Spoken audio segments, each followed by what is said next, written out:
Hi, everybody. Thank you for being here. Today, we just want to remember Dan Markel. We have some YouTubers here who have graciously agreed to help read victim impact statements. So first we have Dawn. Dawn, would you like to introduce yourself? Hey everyone, it's Dawn here. It's good to see you on this kind of solemn day. I kind of feel sad about this in a lot of ways Mhm. because I've been thinking about it all week and thinking about what it must be like for Dan's family. And I do remember when you interviewed Ruth about a week or two ago, she mentioned that they have like a whole week of activities planned for remembrance of Dan's death. Is that right? Yes, Yeah, because I think the actual, did they call it the yard site, was July 6th. right, So it's right. been a whole week and a half of tons of YouTube channels focusing on the case, which is always a good thing. It is. Yeah. It's a good thing. Mhm. Great. So, what So, would you like to tell us about yourself? oh, about myself, well, Yeah. I have a channel too. It's right here. Hmm. And I cover some trials and I cover NFL football. So I have a separate podcast for that. I'm a Green Bay Packers fan, but I love all football. I actually did watch the World Cup today. I don't know if anyone else watched that. Yes. Uh-huh. Yeah, that was pretty good. And then I have a skincare class. It's aloe vera based skincare. So I have like three different things on my channel. So there's something for everyone.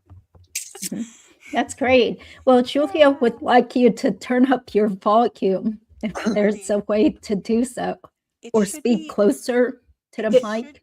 be all the way up. Can you hear me okay? Yes, I can hear you. Hmm. Yes. Okay, just If I speak test that. closer Yeah. if possible. Okay, and then next we have Patty, the lynch mob president. Um, Hi, everybody. I am Patty N, and my claim to fame is I was a dental hygienist for Harvey Adelson a long time ago. And Judy interviewed me because of that. And somehow it turned into my channel, which is just a very small, I say I'm a content creator because I still don't feel like it's real, but I kind of just jumped into it because I love talking about the case. I'm just obsessed with this case. I stand completely in solidarity with the Markels in wanting full justice, not partial. Hmm. And I'm kind of like Dawn. Reading these letters is like bittersweet. They're interesting, but it's just so sad. It's just so sad. But anyway, I'm happy to be here. Thank you for inviting me, Judy. sure. And so Patty and I met because you reached out to me and you just texted me out of the blue. So I was kind of taken aback. I was like, oh no, how'd they find my phone number? Because I didn't know if you were some crazy person. Judy, I remember how that happened. I had something happen in your chat. I was a moderator and I didn't know how to handle it. And two people started griping. They're leaving your channel and they're going to unsubscribe. And I was like horrified. I was hurting your channel. And so Oh, I looked up your phone number and I didn't even know if it was a desktop phone or just in case. I just said, I'm so sorry this happened. I'm going to sign up my husband, my daughter. I'm going to get you. oh, thank Aw. you. And you're so gracious. You said, they're not worth having anyway, then. Well, thank you, Patty. Yeah, so Patty and I met in person for the first time last year at Donna's trial. So we Yeah. wound up rooming together. So it's been great getting to know you guys thanks to Dan Markel's case and YouTube. Yeah. And Patty, you didn't actually know Dan Markel, right? Right. I never met him. Hmm. But Yeah, you met because all you of the knew them Adelsons. years and years ago. Yeah. Mhm. Well, yeah, when I knew Wendy, she was 7 years old. I'm Yeah. not going to say three again, like I did on your initial interview. I just, Yeah. well, they babied her. They held her by the hand and she just looked all She was dolled up. Younger. treated like a baby. Yeah. Yeah. Okay, Hmm. cool. Well, thank you for being here. And then Attorney Ben, would you like to introduce yourself? So I'm attorney Ben. I'm a attorney in New York City. My practice focuses mostly on business, bankruptcy, restructuring, corporate workouts. But I kind of got my start on YouTube actually because of the Dan Markel case. I remember how I first got interested in it was I'm actually grew up originally in South Florida. So I'm a big South Florida sports fan. Unfortunately, I'm a Miami Dolphins fan, long suffering. But I always looking at the Miami Herald, looking at the sports section. And I remember once, I guess, reading the news and scanning my eye, and I saw this story about this law professor who was shot dead in his driveway. And I'm like, well, it just seems so weird. And I just kept like monitoring the story and then there were no weeds for a long time. And then I kind of forgot about it. And then a friend sent me the Wondery podcast, and I was like, oh, this is interesting. And I couldn't stop listening. I listened to the whole thing. And then I got into Surviving the Survivor. I was watching his channel. And then kind of on a whim, I decided to record a video about Donna Adelson and about her restitution, and could she hide her assets to get out of paying restitution. And suddenly the video kind of blew up and got all sorts of views. And that was kind of the beginning of my YouTube journey. So it's a little bit about me. Yeah. And we also met with Joe Patuto and Kathy from Gossip Rumor Innuendo when I went to New York City a couple of months ago. So that was great to meet you, even though I didn't get to talk to you that much, though. Yeah. No, it's great seeing everyone in person. You know, we see each other on a camera. It's nice to see you in real life. Yeah. Well, quick question before we start reading. Julia wants to know, Patty, does Harvey seem different from when you knew him? Holy cow. Night and day. I'm telling you, the man I saw speak at Donna's sentencing, full of vitriol and hate, blaming the victim's parents, that's not the man I knew. The man I knew was happy-go-lucky. He was friendly. He always had a smile on his face. He was just so cheerful. So, no, that's not the man I knew. Wow. Nope. Well, but back then, did he seem very protective of Wendy and his kids in general? He didn't really talk about them much, but he just loved Donna. He had her picture behind the desk, and you could just tell he was just gaga for Donna. And he still is. He was friendly. He was happy-go-lucky, but he did have I don't want to say a vicious side, because sometimes in business you have to make tough decisions. But I thought he was really cutthroat in some of his business decisions. And then also I have to recognize that he brought 2 kids to my wedding who weren't invited, and he would do things like that regardless of how it affected someone else. So like rules didn't apply to them. I can see it more now. Yeah. So no one beats the Adelson family, right? So they seem very full of themselves. Yeah. Yeah. Okay. Well, so since we have a ton of reading, maybe we can just go ahead and jump in here. I'll put it up on the screen if it looks okay. So Dawn, will you be the first one to read this? Yes, I am going to read the first one that wasn't read at any of the trials to our understanding. It's Amelie von Briesen, a friend of Dan's. So let me scroll back. Thank you. Okay. And this is addressed to the Honorable Robert Wheeler. So that tells us when it was. It was back during the 2016. Katie's trial, 2022. Trial, exactly. Yeah. Oh, can I interrupt, Dawn? Your voice is still very soft. The volume. I don't understand that because I checked the volume. That's very strange. I've not had that problem. Well, I can take my mic off and just go with my. Maybe can you hold it closer? Or... Yeah. Now you're muted. Oops. You're muted. Yes, I know. I was just changing my. That's good. That's good. I just turned my mic off because I don't know. I've never had that happen before, but okay. Never had that. Okay, so you can hear me okay now? Great. Yes, it's great. Thank you. Without the mic. Okay. All right. Sorry about that, everyone. So sorry. All right. So again, to the Honorable Robert Wheeler, dear sir, I remember when I first heard the news that Danny had been shot. I was standing at my kitchen sink washing my napping toddler's sippy cups when the call came in. In disbelief, I turned around and I called my college roommate to say, "Oh my God, something's happened to Dan. I think he's dying." The horror of those moments has only been eclipsed by the true story of Dan's stalking and murder have come to light. As we have learned, the gruesome, greedy details of his final moments in pain and suffering, murdered solely because he loved his boys, Link and Ben, so much. I first met Dan in 1991 during the first weeks of our freshman year of college at Harvard, where we lived across the yard from one another. He formed an immediate impression: sunny, happy, charming, a smart aleck, nerdy guy who really couldn't take himself too seriously, yet had every reason to do so.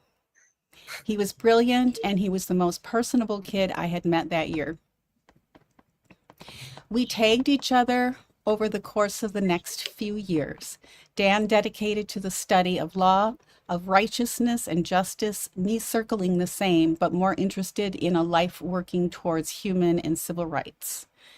Summers in Cambridge, Dan gathered friends together, hanging out in the garden of the house he was sitting that summer.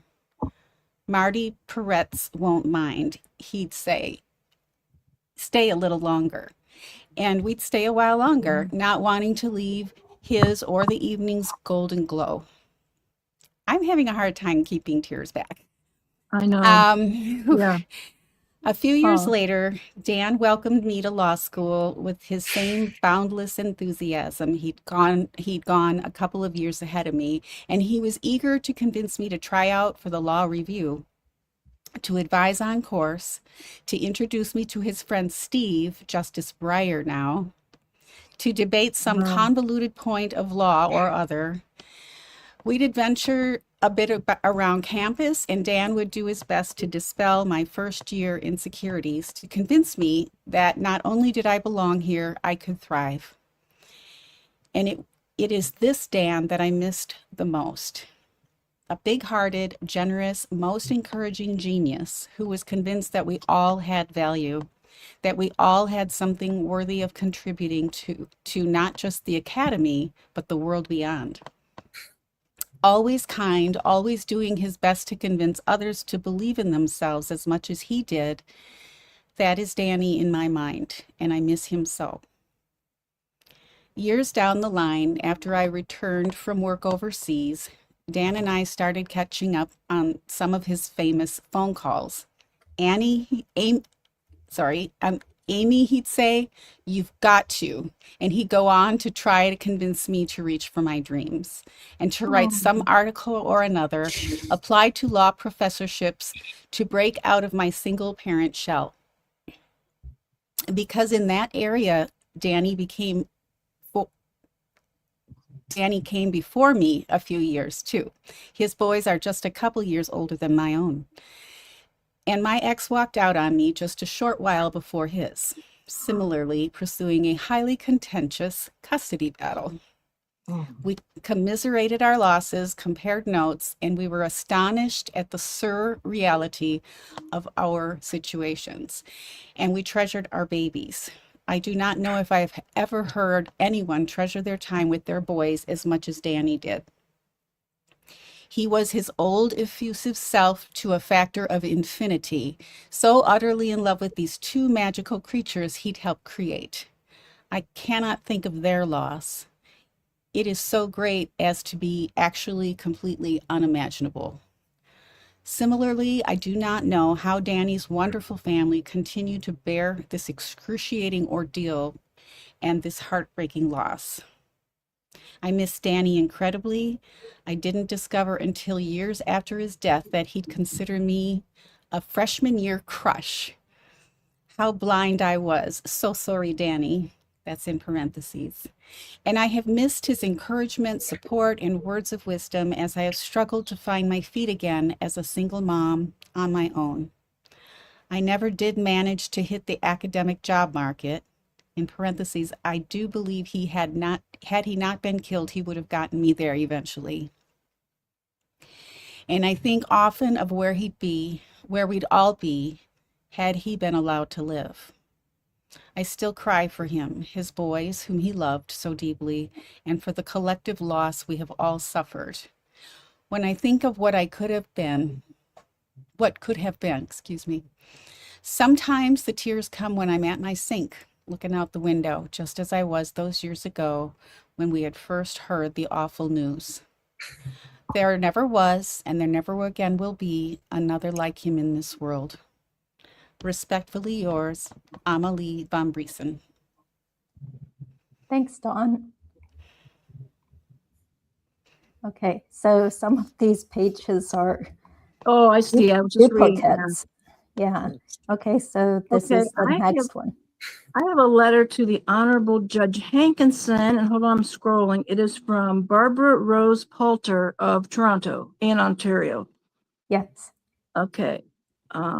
To the Honorable James C. Hankinson, I have known the Markel family since the summer of 1978 when they moved from Montreal into the house directly next door to mine in Toronto. Our families became fast and everlasting friends.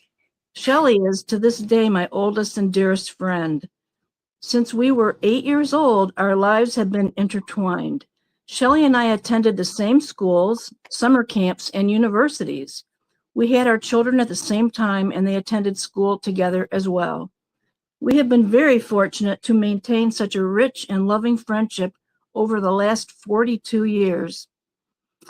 Danny left Toronto for university in 1991.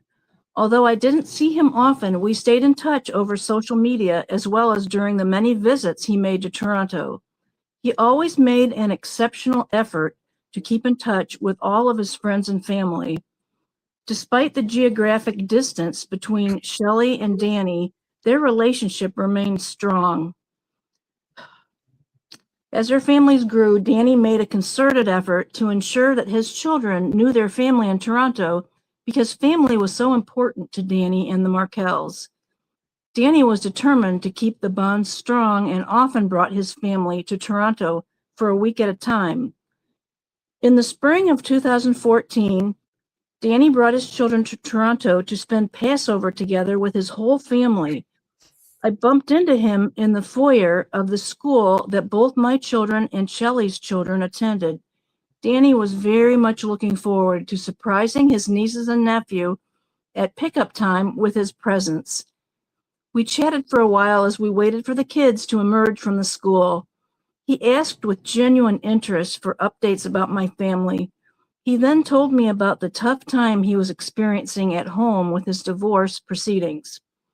It was obvious that he was working through some very trying situations, but nonetheless, he was firm in his commitment to his children and their well-being.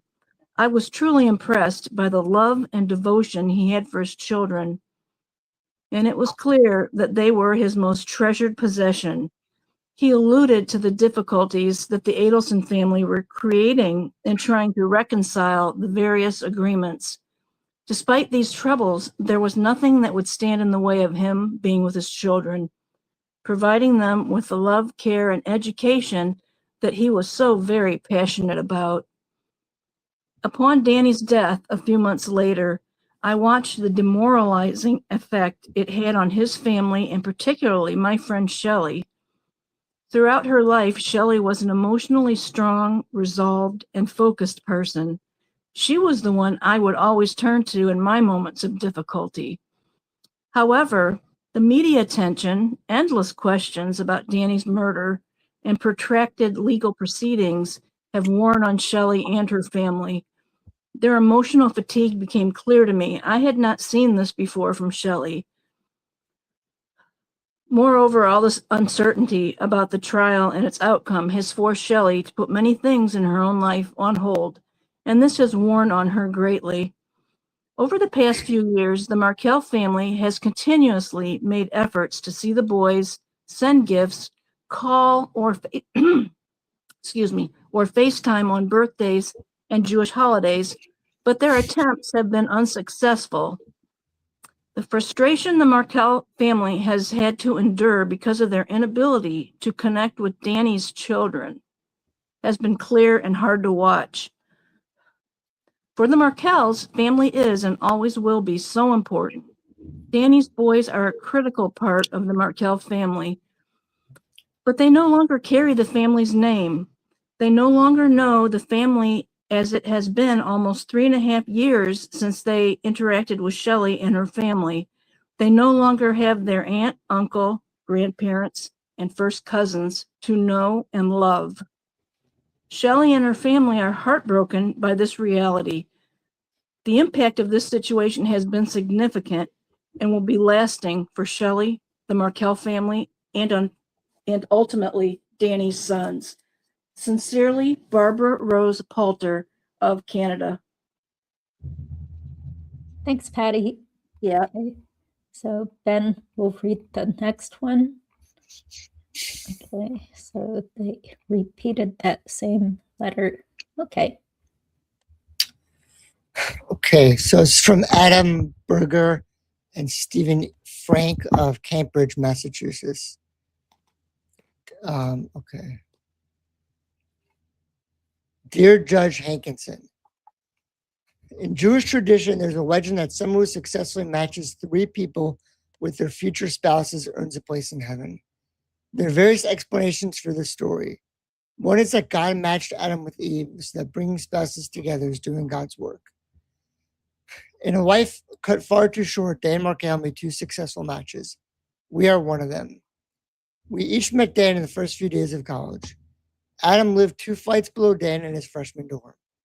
Steve met Dan through his own freshman roommate. For each of us, our first conversations with him stand out in our memory. He wanted to know everything about us, where we grew up, how many siblings we had, what their names were, what our interests were, what we wanted to do with our lives. In the space of a few hours, it seemed as though he knew everything about us. He remembered all of it. We each built strong, independent friendships with Dan, but he didn't actually introduce us until the end of that first year in college. It wasn't with the goal of making a match. This was the early 90s. Both of us were deeply in the closet, and the notion that we could be a couple was the furthest thing from our minds. But Dan somehow sensed that we would be great friends, and it was with that in mind that he brought us together. Over the next couple of years, the 3 of us became an inseparable group. Senior year, we all lived together, and we remained in close touch after graduation, even as Dan went off to Israel and then England on postgraduate fellowships. Steve went to study in Germany, and Adam moved back to New York City. It was in that year, 1996, that the 2 of us finally became a couple. We've been together ever since. We remember the joy on Dan's face when we shared our news. We were, of course, nervous about telling him. How would he react to the fact that 2 of his closest friends were gay and dating each other? But for Dan, the fact that we had found happiness was all that mattered, and he thought it was hilarious. He had quite literally matched Adam and Steve. At our wedding in 2006, Dan celebrated with unbridled enthusiasm. He was part of the small crew who lifted our chairs and held them aloft as we celebrated another Jewish tradition. On the video, which we've watched again and again in the years since his death, you can see his happiness. This is how we will remember him. Over the next few years, with our lives centered in New York and his in Tallahassee, we saw less of Dan. Still, our friendship endured as we each welcomed children into our lives. One of our last visits with Dan was in Cambridge in May 2013.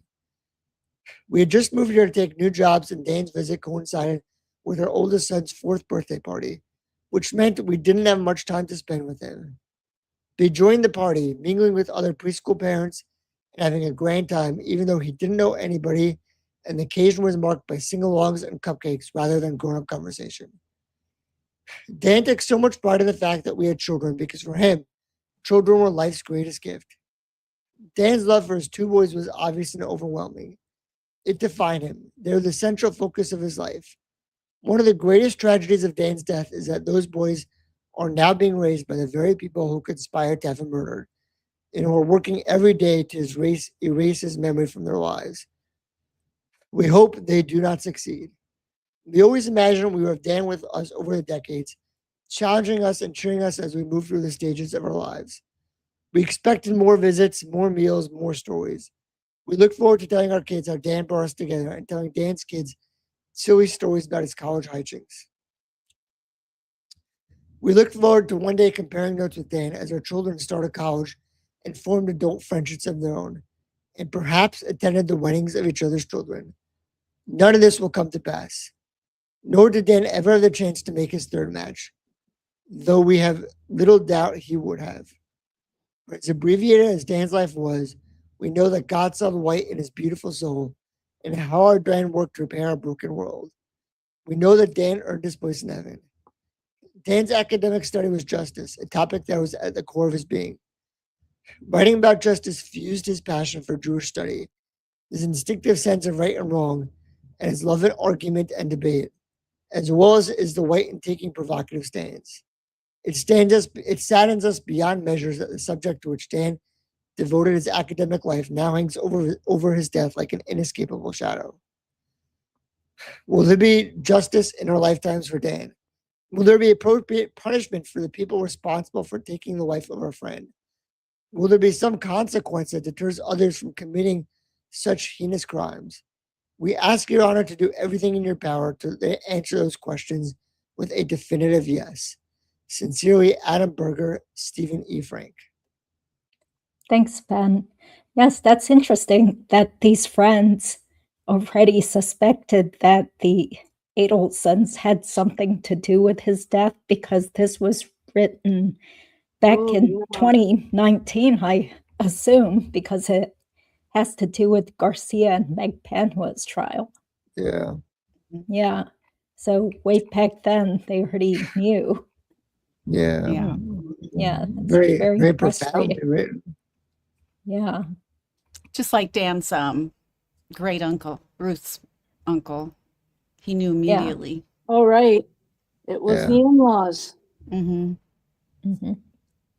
Right. Okay. So this next one is from 2022. So Right. Dawn? So this is from Karen Cyphers, who many of us are familiar with, and this is to Judge Wheeler again. And she writes, Judge Wheeler, I write to share the impacts of Dan Markel's life and murder on me. His children and mine are the same ages and would attend the same Tallahassee Jewish community events. If there was something to celebrate, Dan was there with Benjamin and Lincoln. He brought an infectious energy for observing the passages of life, fully present in mind and spirit. He showed up in joyful moments and times of sorrows, modeling for his sons and for the rest of us too, what it means to live a life oriented toward reverence, thoughtfulness, and justice. And while he did so, a woman he had never met, Catherine Magbanwa, was quietly plotting how to kill him. I observed the unmistakable value of his life brought to the communities he chose and have seen the devastation his murder delivered just the same. I witnessed up close the heartbreaking grief of some of those closest to him whose sense of loss is profound and lasting. There is a missing space where Dan, Benjamin, and Lincoln once joined in. Dan had so much left to create and give. Uncountable lives have been forever changed for this selfish, terrible act. Respectfully, Karen Cyphers.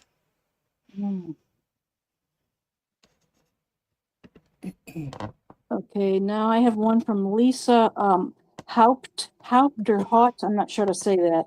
This is to the Honorable Stephen Everett regarding the state of Florida versus Charlie Adelson. It has taken me a long time to write this letter. Every time I start, I become very emotional. I know to the world, Danny was an academic, a professor, and an intellect. But to me, Danny was my cousin and my friend. The memories that I have with Danny are all filled with warmth and love. Every time he walked into a room, he brought light and love with him. He was the most devoted father to his two boys, Benjamin and Lincoln. He was a loving son to my aunt and uncle, Ruth and Phil, and an incredible brother to my cousin Shelley. He had a very special bond with all his nieces and nephews, and he really was an incredible friend to all. My times with Danny are not remembered by his academic excellence and achievements, although they were beyond impressive. My memories of Danny are from our family get-togethers, dinners, and celebrations. He was always the life of the party, always singing and dancing and smiling. Our Passover Cedars were one of his favorite family gatherings. He would never miss it. Regardless of which part of the world he was in, whether Israel or Cambridge or Washington or Tallahassee, he always found a way to be there. That's how important family was to him.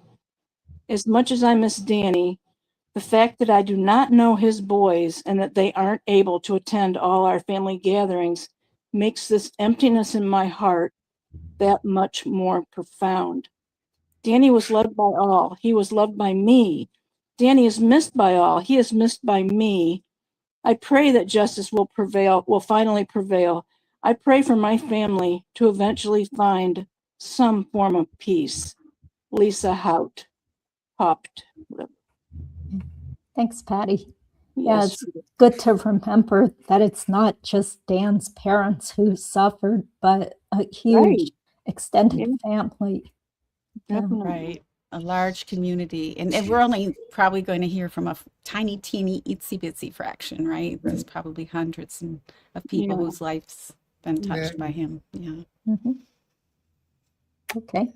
I can say that the Jewish culture is very family oriented, and you always have, like they mentioned, the Passover Seder's in particular time when you have family of multiple generations together, an extended family, and for them to just have Danny missing is just unimaginable.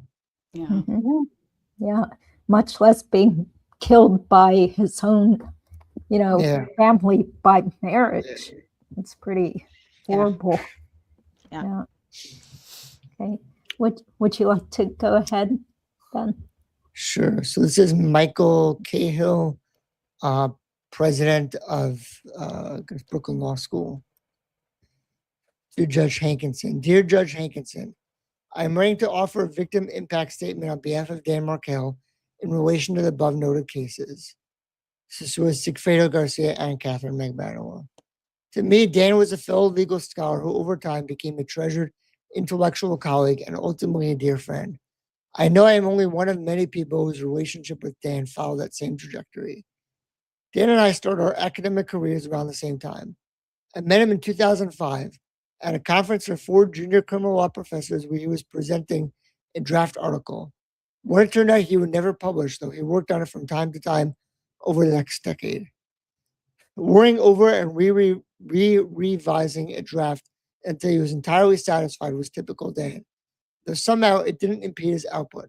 I've never met a scholar so exacting who was also so productive. The paper, the presentation, and most especially his interaction with questioners highlighted traits I would come to associate with Dan as a thinker. Bold, thorough, dogged in defending his position, yet genuinely interested in hearing concerns and restrictions that might help him refine or improve it. We grew closer as our careers progressed, and for several years we co-organized a regular colloquium of criminal law scholars held at rotating locations in New York City every month or two. I say co-organized in quotes because Dan did all the work.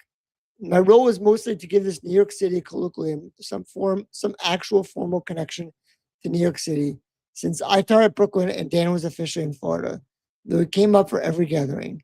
The email notification list for the colloquium, which Dan curated, grew to include people from all over the world because Dan had so many connections and didn't want to leave anyone out of the opportunity of being involved. And indeed, we attracted speakers from all over the country, as well as Canada, Israel, and elsewhere. I just returned to New York City after 3 years elsewhere, and I'm currently working with others to retrieve what will now be called the Markeliquium. As it happens, we just scheduled our first pair of speakers this week. In what proved to be the last years of his life, in addition to work-related interactions, Dan and I saw each other regularly for coffee or drinks, sometimes with others, sometimes just us. He also spoke often by phone. Dan's back bothered him and he would go for long walks and call me. and I'm certain many other friends, to pass the time. He was funny, he was generous, he cared about what was happening in my life. He shared what was happening in his. He was, in short, all you would want in a friend. But unusually, in my experience at least, for a well-known peer, he was also a sort of role model. I viewed him not only with affection, but with admiration. He was a devoted and dedicated professor, and when he became a father, he was even more devoted and dedicated to his children, yet somehow without slowing down professionally.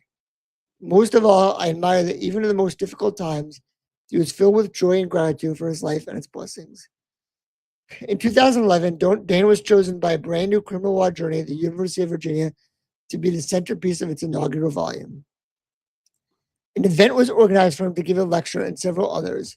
I was one to offer commentary, all of which would then be published as the debut issue of the journal.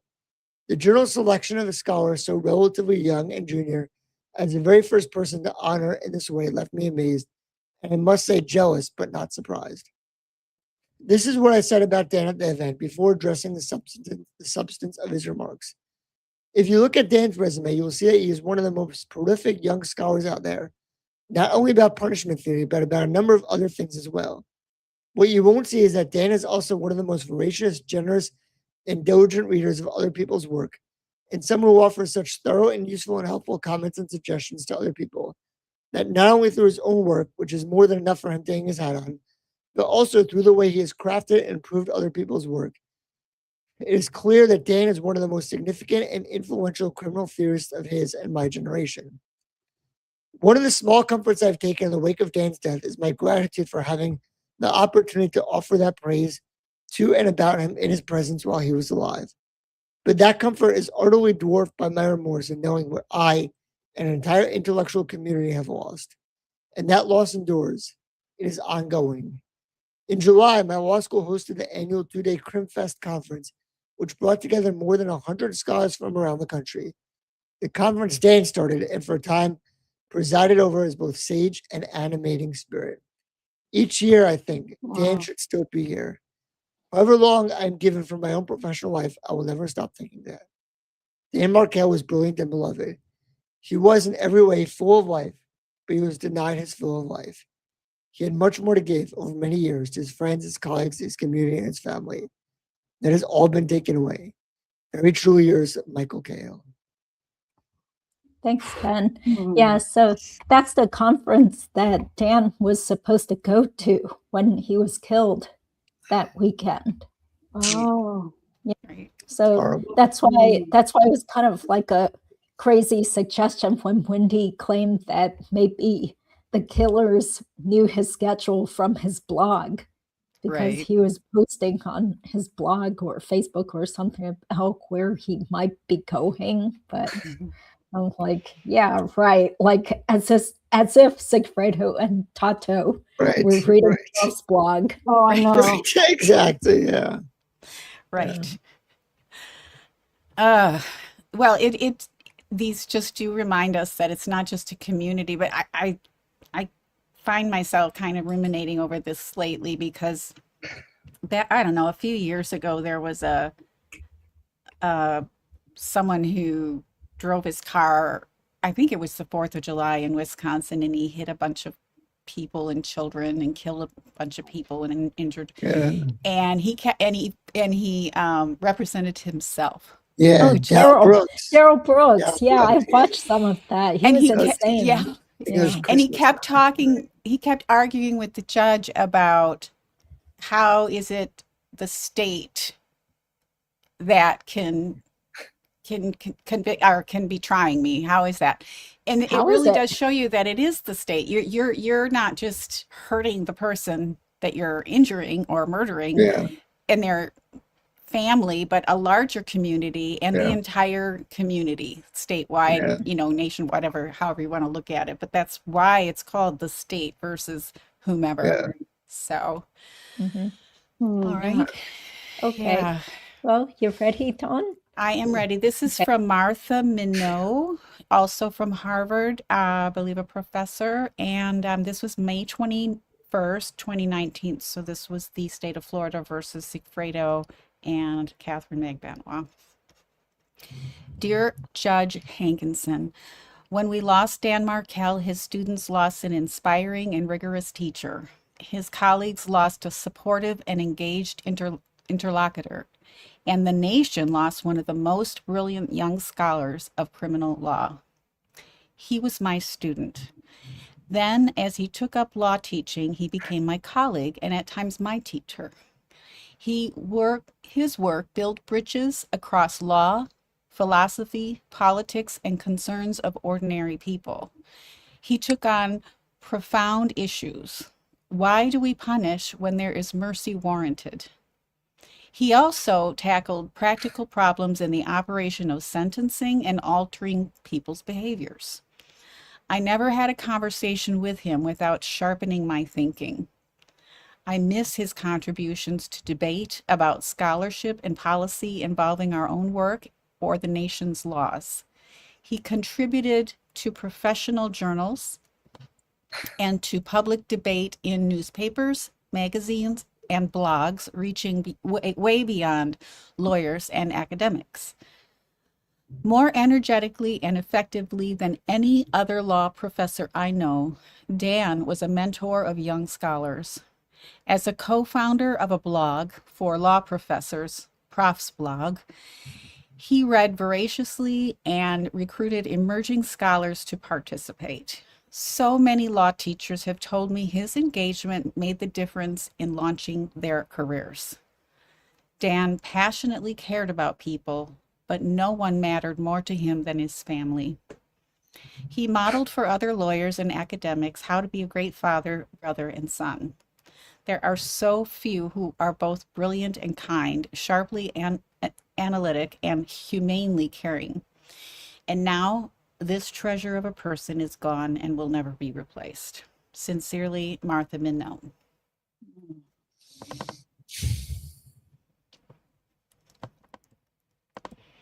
Okay, the next one is to Judge Everett.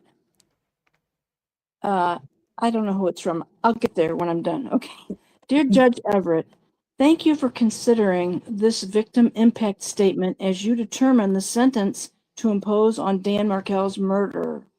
I urge you to impose the maximum sentence available under law. I first met Dan in 1997 on a bus in Jerusalem. Over the years that followed, we became very close friends, so much so that he served as a groomsman at my wedding, and I served as best man at his. That evening, as I waited under the wedding canopy for Dan to walk down the aisle, I never could have imagined that his marriage would end with an act of such horrific depravity.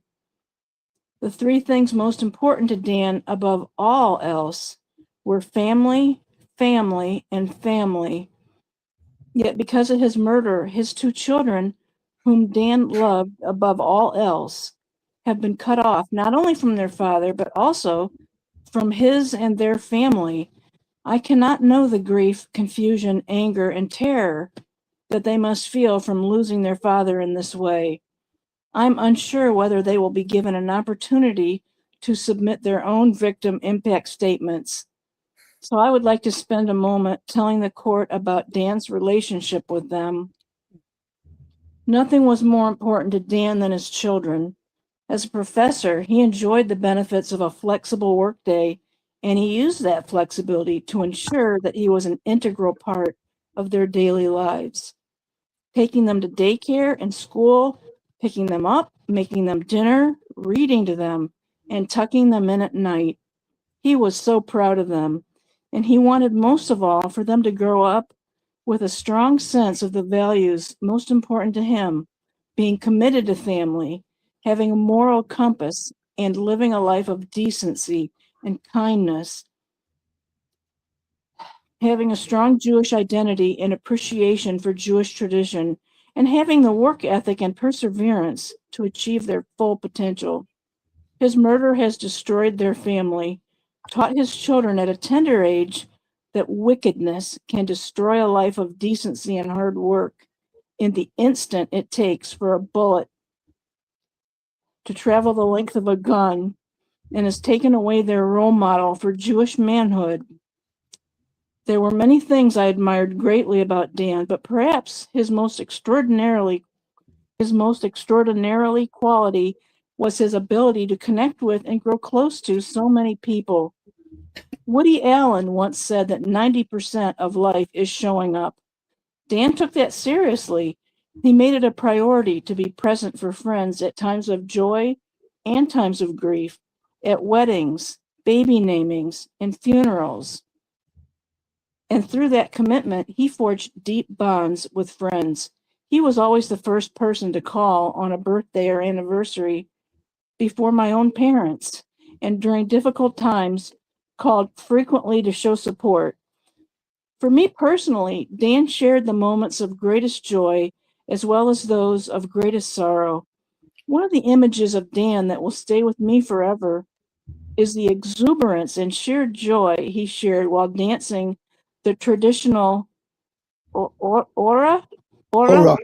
Oh, thank you. Ora dance at my own wedding. And he was a pillar of support when my wife and I were grieving the loss of my brother-in-law. More than any other friend, he called on a regular basis to check in, just to listen, or to offer words of love and support. One of the particular tragedies of Dan's murder is that Dan is not here to comfort us. Dan was also a connector. He loved to help other people find a mentor, or a job, or a spouse by introducing them to other members of his large circle of friends. He deserves credit for several marriages. Dan was also generous with his time. We were in graduate school at the same time, and he spent countless hours helping me work through my thoughts for my dissertation. In fact, he may be the only person who ever read and commented on multiple drafts of the tome, and he did so at his insistence. He understood that others did not have the same unusual capabilities in this realm and did not expect reciprocity. Above all, Dan was an example for all who knew him of the power of giving. He gave his love and his friendship, and through doing so, built relationships and communities that now are torn at their center. The court should impose the maximum sentence on the intellectual author of his murder. Respectfully submitted, Matthew Price. Wow, that's great to hear from this person, because in Ruth Markel's book, she wrote about how Matthew Price's wife's brother was killed because he was getting divorced and his crazy wife was having an affair. So the crazy wife wanted all his money. So she concocted some fake scheme with her boyfriend to make it look as if he were the victim of a mugging or something. And he was stabbed to death in the street after having dinner with his soon-to-be ex-wife. So I was like, wow, what are the chances that this could happen? This poor guy. Yeah, to have two murders happen to people he loved. 20.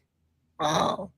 Yeah. So that case, I can't remember the name of the victim or the wife, but the wife actually ran off to Europe. I think she went off to Italy or Spain or something and was living under an assumed name. But eventually she was caught and brought to justice. Wow. So anyway, a whole nother crazy true crime case there. Yeah. Involving a divorce or a it soon was to a be divorced divorce case. Yeah. Yeah.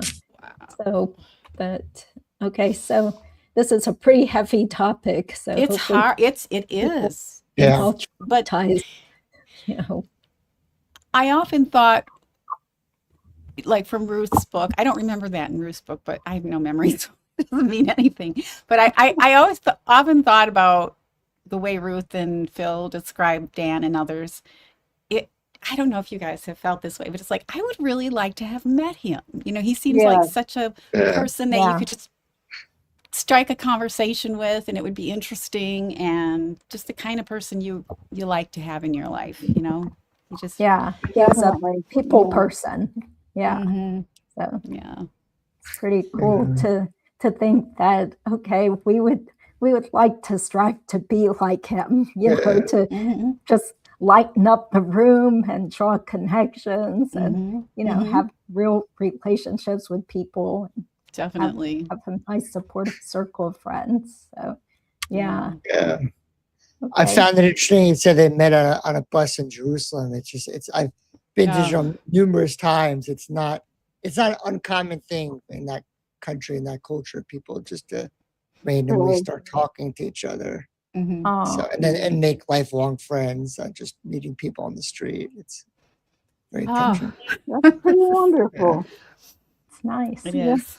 And Yeah. it is good to remember the good things about someone after they're gone, regardless of how the reason they're gone, right? And so I was thinking about what we were doing tonight, and I was thinking about how that's what I wanted to focus on, because surely all of these letters really bring out these fine qualities of Yeah. Dan. And I'm sure those who miss him terribly do take some comfort in knowing all these great things about him, and he probably brings smiles to people's face all the time in their memory of him. I Mhm. hope. Yeah. Yeah. Okay. Yeah. So I guess it's Ben's turn. Is it Ben? Sure. Yeah. Um, Okay. okay, so who is this one from? Norma His cousin. Butterfield. His cousin. Okay. Yeah. To the Honorable James Hankinson. Dan Markel was my cousin. His father, Phil, my first cousin. I knew Dan as a child, my little cousin, and became reacquainted with him when his sister Shelley got married in Toronto of August 1996. My husband and I went to the wedding and enjoyed a coffee with Dan in a small cafe in Toronto the day before the wedding. Dan was so warm and welcoming and wondered aloud why it took so long for us to reconnect and get to know each other as adults. We instantly warmed to one another and saw each other as often as we could, given that we lived miles apart across the continent and in different countries. My husband and I were intrigued by Dan's loving and positive nature and enjoyed being with him. Dan clerked for a judge of the United States Court of the Ninth Circuit in Phoenix. After his time there, he returned for yearly reunions with the judge and former clerks. We had a winter home in Scottsdale, Arizona, and spent as much time as we could with Dan whenever we were both in town. Dan introduced us to the judge on a couple of occasions and to other attorneys he worked with. We went to movies, dinners, and he occasionally stayed with us as well. We loved spending time together. Dan kept in touch and visited us in our home in Victoria, BC, with Wendy shortly after they got married. Whenever we spoke by phone, he would constantly talk about his cherished boys. It was clear that they were the light of his life. When he and Wendy separated, Dan was distraught about his children and the entire situation. Losing Dan was a huge and painful shock for me.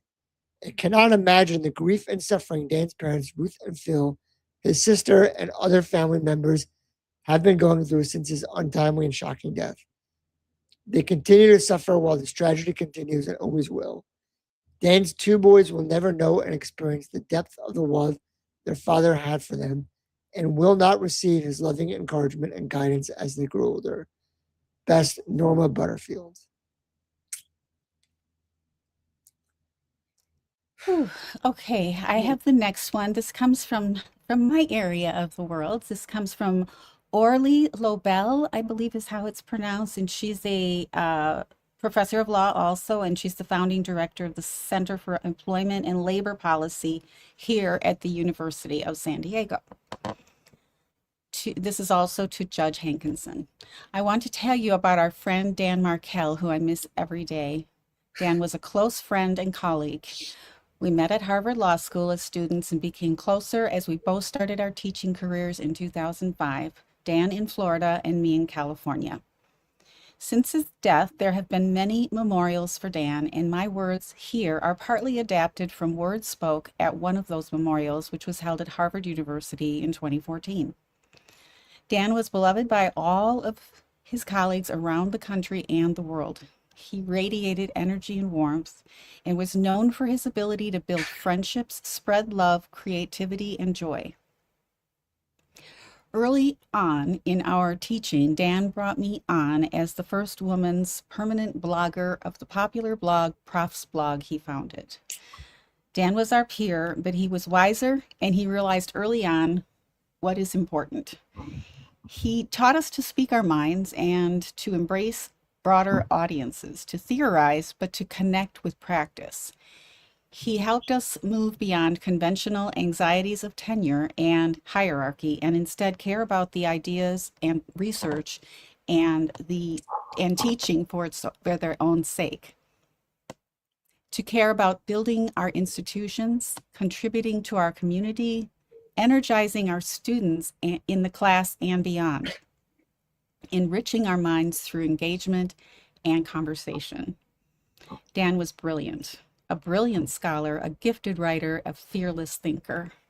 He knew how to capture the essence of a difficult topic, to understand the underlying logic of current debates, and he pushed us all to fine-tune our thinking. He knew, however, that more important than any one piece of scholarship, however groundbreaking and well-received, are the exchanges and friendships among colleagues.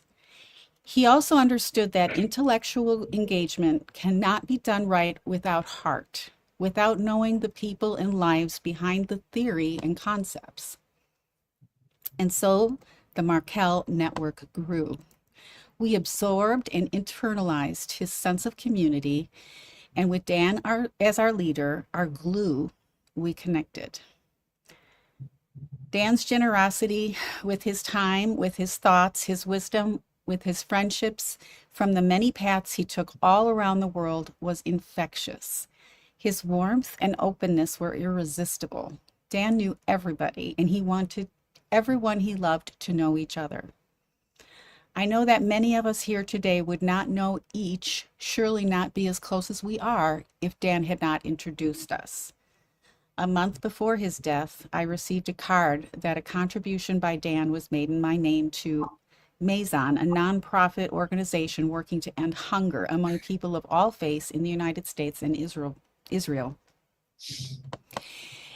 Every end of the semester, Dan invited his students to eat at his house. He cooked and invited people to meals, making sure no one is left without a home in the holidays. Oh, These little acts of kindness and bonding were typical and widespread. In all of these interactions, Dan taught us that we can, indeed should have fun in our serious endeavors, and magically, he turned professional ventures into team adventures. He expanded for us conferences from the lecture room to hallways to restaurants to the Sabbath dinner to his famous happy hour, now called the Markel Fest, which continues on in his memory. Maybe we should have one of those. Sounds great. the same thing. Yes. Yes, we will. Oh, that's so great. The Markel Fest.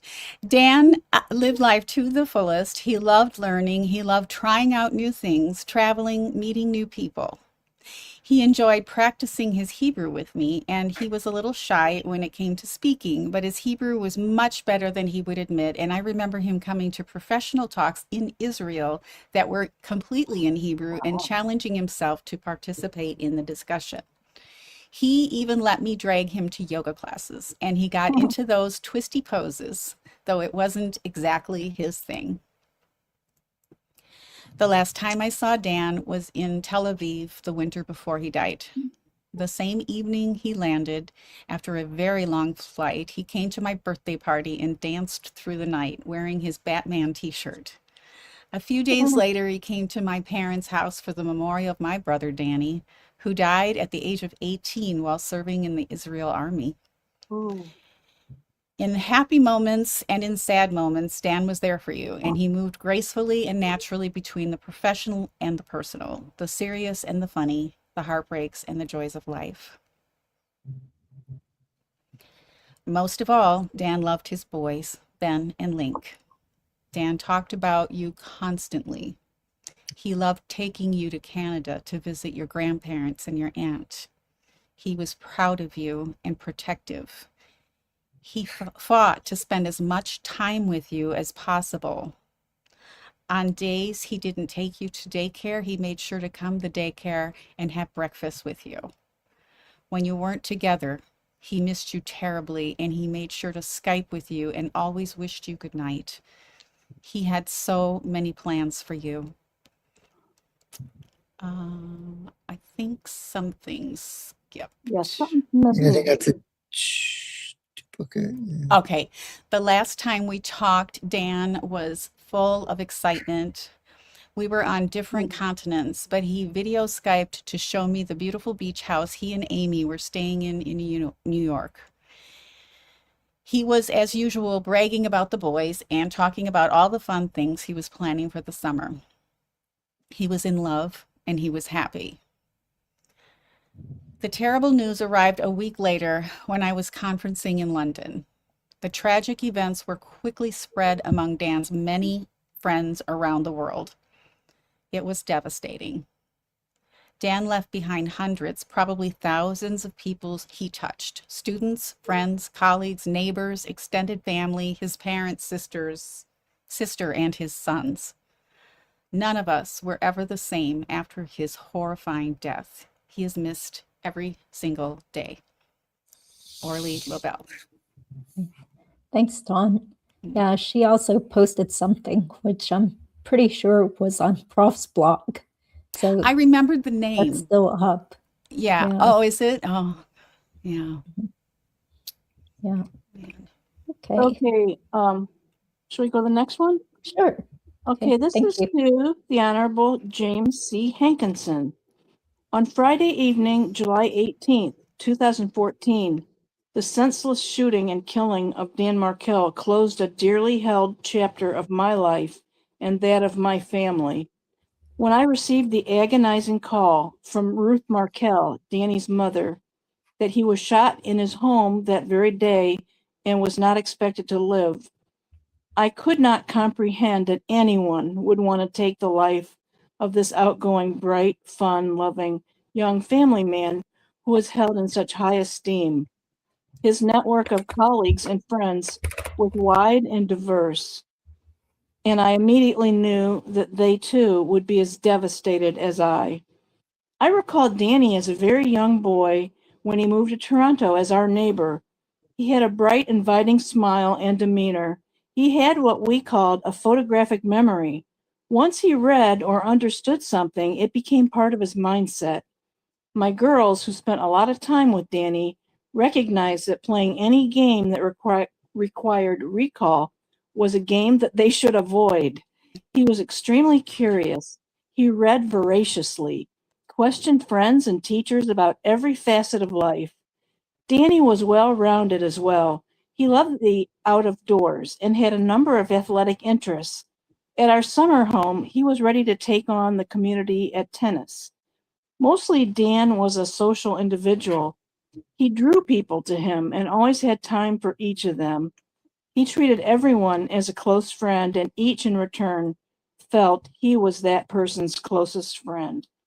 Danny spent his summers at camp, and as time went on, he enrolled in a variety of courses at schools across the U.S., Israel, and England. Dan was like a brother to my girls. He was their role model. He took time to give them good counsel. However, he knew it was important to challenge them about the choices in life that they were making. They marveled in all of Danny's successes, even though he left them many years ago to pursue his own education. In recent years, we only saw Danny and his two boys intermittently when he returned home or when we visited him in Florida or at special occasions such as his engagement and marriage. We did communicate through his parents and via email to make certain he continued to be that important person in my life. We did get time to see Danny become the consummate parent to his two boys. When he was with them, they commanded his total attention. They were everything to him. He made every effort to shape their development and to inure, is that a word? Inure in them a respect and understanding for the religion Danny loved. It is so heartbreaking to know that his boys will grow up without the love and guidance of their giving father. The passing of Danny in this senseless manner was, as I mentioned, a shock to me and our family. I dearly miss the times we were together. I miss his beautiful, bright smile, his sparkling blue eyes, his infectious laugh, his love of life and affection for everyone in it. I miss his straightforward and sometimes blunt approach to life. It has been difficult to realize that we will no longer enjoy and benefit from Danny's relationship with my family and myself. We are constantly reminded of that loss and console ourselves with all of the qualities and enjoyment Danny brought to us. I always appreciated how Danny was willing to encourage his colleagues to constantly improve themselves. My husband and I followed his career and read about every event on Facebook. Reading his blogs, which offered a challenge to all and helped everyone to develop their own ethical approach to the law and life, displayed his love for law and the willingness he had to share himself unselfishly with others. He gave countless hours to everyone who was willing to debate with him. The loss of Danny was and is devastating to me. I can only imagine how it has affected his colleagues in the field of law itself. As important, being close friends and neighbors of the Markel family, I can see and feel how Danny's death has impacted them. Their inability over the last few years to see their grandchildren to share their love and knowledge of him and his family's values with them is a loss to the Markels and to Danny's boys. They are missing the kind of love and understanding that is important in their development. It is my hope that justice, which has moved at such a slow pace, will be served for all those involved in his death. Sincerely, Pearl Bell. Thanks, Patty. Yeah, this reminds us that during this time, that was when Wendy wouldn't let Dan's parents and sisters see the kids.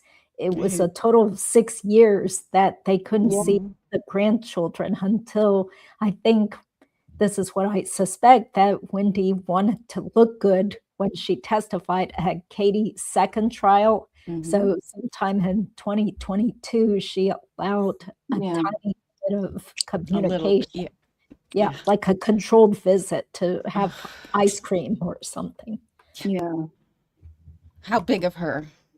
Yeah, exactly. And gal. there was Yeah. supervision. There had to be a third party hanging around, I think. Yeah. More than one. I think she had her parents come too.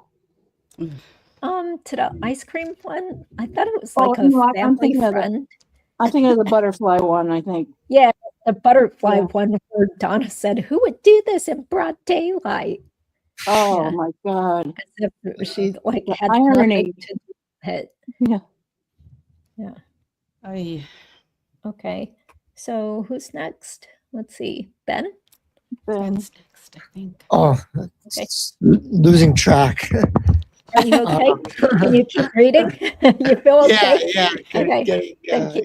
Getting lost thinking about this. It's very, it's I very know. thought provoking and feeling provoking for sure. But I guess it should be, right? I mean, Yeah. Dawn, you reminded me of something when you were talking about all the outpouring of support and being comfort to Dan's family. There's actually a saying just thinking about it because Dan was Jewish and he was very scholarly. There's a saying in the book of Ecclesiastes, which was written by King Solomon, that the bonds of love are stronger than those of death. And I think it's really coming through here, saying like they tried to extinguish him, and instead you're seeing this whole outpouring of memory and support keeping him alive, which is probably a real nuisance to the Adelsons. They tried to get rid of him. and it's such a contrast to the way when you think about Donna's emails, and I don't really want to bring them up now or today, but it's just such a contrast. They they developed such coldness and hatred towards somebody Yeah. who really had all these great qualities. Like, how does that Yeah. happen? It does happen. It does happen, but it's kind of crazy that that can happen. I kind Yeah. of think about it. It seems as I'm reading this, it's that the Adelsons' desire to kill him, I think, was even more than just about the kids. It was they couldn't stand the contrast to themselves. That they Yeah. had so much darkness and evil to them, and he had so much light and goodness, and it probably drove them mad. Yeah. Mm-hmm. Made them Yeah. feel small. Yeah. Yeah. Yeah. I mean, this is such a huge contrast between Charlie versus Dan, but yeah, Wendy saw it fit for her kids to hang out with Charlie and called him the best uncle Ugh. ever. Right. I mean, Yeah. the two friends that Charlie had abandoned him when they found out that, when he went to trial. I mean, he really didn't have a ton of friends, and Yeah. Mhm. ugh, Yeah. I've it heard is that quite a contrast. most of the Adelsons' friends I've heard have abandoned them. I mean, they still have those people that were on the stand, but Yeah. it's Well, I've heard that. So, Yeah. I don't know, but I was glad to see that there were no signs of phone calls between Donna and those old friends anymore in her latest batch of jail calls or prison calls. Because for a while there, she still had some phone calls with her old buddies up until her trial. Then I think they probably finally saw the light and were like, okay, we're out of here. The scales Yeah. fell from their eyes finally, maybe. Yeah. Yeah. Mhm. so who's she calling now? Just Harvey? Yeah, Probably. pretty Yeah, much I think so. Jackie Fulford sometimes.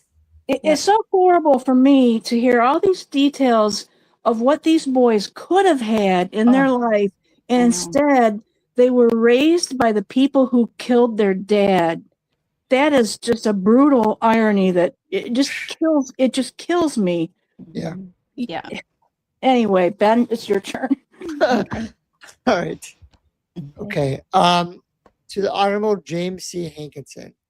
We're all permanent contributors to Prof's blog, the law professor's blog that Dan founded in 2005. We write to describe Dan's creation of Prof's blog because this blog reflects Dan's friendship, intellectual integrity, enthusiasm, and public spiritedness. Although we each had individual friendships with Dan, we write this letter collectively to describe how Dan's murder deprived us and the larger community of law professors of these virtues as they were reflected in Prof's blog. Dan's idea in creating Prof's blog was that legal scholars could transcend partisanship, professional jealousies, and ideological bitterness by discussing law in the academic profession in the spirit of friendship. Dan himself was tenacious about both his convictions and his friendships, and he was ingeniously optimistic that his stubborn passions in pressing the former would never endanger the latter. His blog was an effort to generalize his optimism to the public at large. He posted and encouraged us to post on every topic, regardless of how controversial it was, relating to the legal profession, academia, and scholarship. He invited us to post regardless of our political or ideological values. Several of us, indeed, disagreed with Dan about many of his strongly held convictions, sometimes in print. Yet Dan trusted that so long as people posted in the spirit of friendship, the exchange would always be worthwhile. Given the savage invective to which anonymous online commenters are prone, it is an unsurprising understatement to say that Dan's trust was not always rewarded. Dan never, however, wavered in his good-natured response. He seemed genuinely perplexed by the viciousness that inevitably surfaced on the internet and would occasionally delete anonymous comments that descended into personal insults to prevent them from intimidating others, but he himself never responded with sarcasm or anger. Instead, he modeled good nature, modesty, and kindness in his own posts, which ranged from erudite doctrinal or philosophical discussions on criminal law, civic posts announcing academic events and job opportunities, promotion of other, especially younger scholars' work, and pure whimsy on a miscellany of topics, fiction, hockey, snacks during class. Prof's blog was, under Dan's leadership, a source of community for legal professors at every stage of their career. 150 professors, roughly estimated, guest blogged at Prof's blog, and many thousands visited its pages during its almost a decade and a half of existence. It was a place where law school deans could explore how to integrate practical skills into legal academia. Entry-level professors could vent their angst about their job prospects, and everyone could test drive their ideas. At its best, Prof's blog radiated Dan's own incessantly friendly yet stubbornly argumentative personality. We are carrying on Prof's blog in Dan's memory. We hope that a shadow of Dan's spirit still shows. Dan's loss, however, dealt a grievous blow to the enterprise. That blow is itself a small part of the loss of fellowship and scholarly community that Dan's murder inflicted on scholars everywhere, whom Dan did so much to bring together through friendship and argument. Sincerely, Rich Garnett, Paul J. Shearl, Fort Howard Corporation Professor of Law, Notre Dame Law School, Roderick H. Mills Jr., William T. Comfort III, Professor of Law, NYU Law School, Sarah Lawsky, Professor of Law, Northwestern School of Law, Ethan Lieb, John Calmary, Distinguished Professor of Law, Fordham Law School, Orly Lobel, Warren Distinguished Professor of Law, University of San Diego, Daniel Rodriguez, Howard Washington Professor of Law, Northwestern Pritzker Law School, Howard Wasserman Professor of Law, Florida International University School of Law, and Paul Horowitz, Gordon Rosen Professor, University of Alabama School of Law. Wow. I bet they're all remembering him today. Yeah. You know, or they have their days where they remember him during the year, Yeah. certain dates. That's Yeah. right. Yeah, especially if they're still doing that Crimfest conference every July. They're probably Right. honoring him.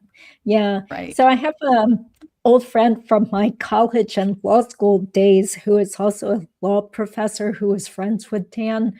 And she told me that the law professors had kind of agreed amongst themselves not to speak to the media because they didn't want the whole case to become like true crime sensationalized, which of course it already has with all these TV specials and different YouTube channels and you know Right. documentaries are being made and stuff. So Mhm. I think that's why you don't hear a lot of Dan's friends speaking out. Sure.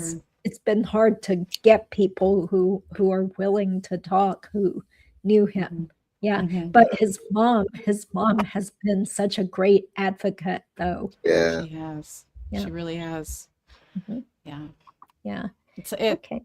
takes a lot of courage to do that. Yeah. Yeah. Yeah, there's a lot of criticism that can come your way if you put Mhm. yourself out there. Yeah. Yeah.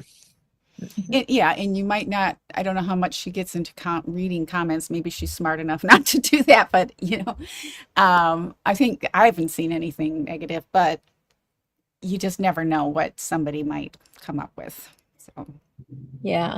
Well, I think it's okay to mention, but I've reached out to Jared Ross, who is a friend of Dan's, oh, right. and a couple of years ago, he was willing to be on different YouTube channels to Right. I talk remember about that. Dan and everything, but he said he kind of got taken aback by how vicious and mean people were Can be. towards him. So he's Aw. just gonna be quiet and do stuff in the background without being a public face for now.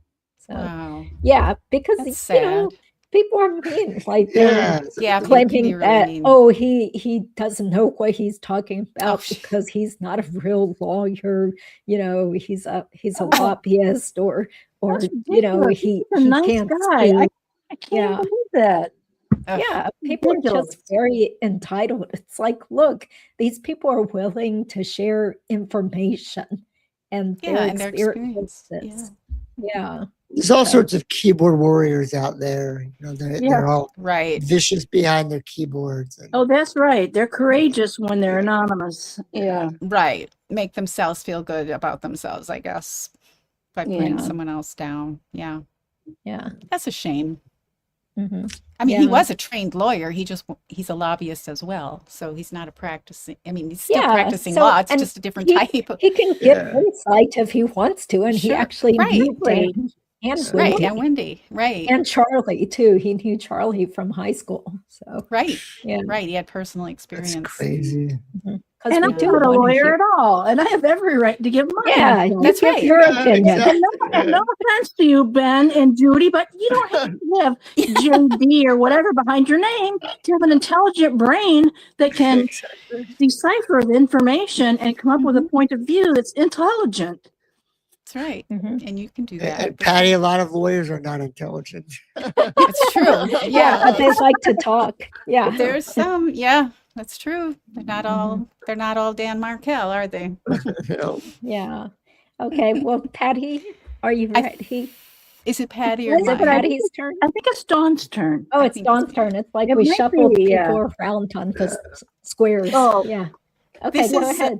Yeah, this is a short one, and this is also to Judge Hankinson, same trial, Sigfredo and Catherine. They were both found guilty eventually. And this is from Rabbi Schnur and Shani Orickman. And this is from the Shabbat of Tallahassee. And I believe Rabbi Schnur went to the hospital when Dan was brought to the hospital, if I'm not mistaken. Oh. His name came up during Yeah. the police Yeah. interview with Wendy. Yeah. So And Wendy was like laughing about his name too Yeah. when she was in the Yeah. police interview, which was weird. a lot of things Inappropriate. she did was Yeah. very weird.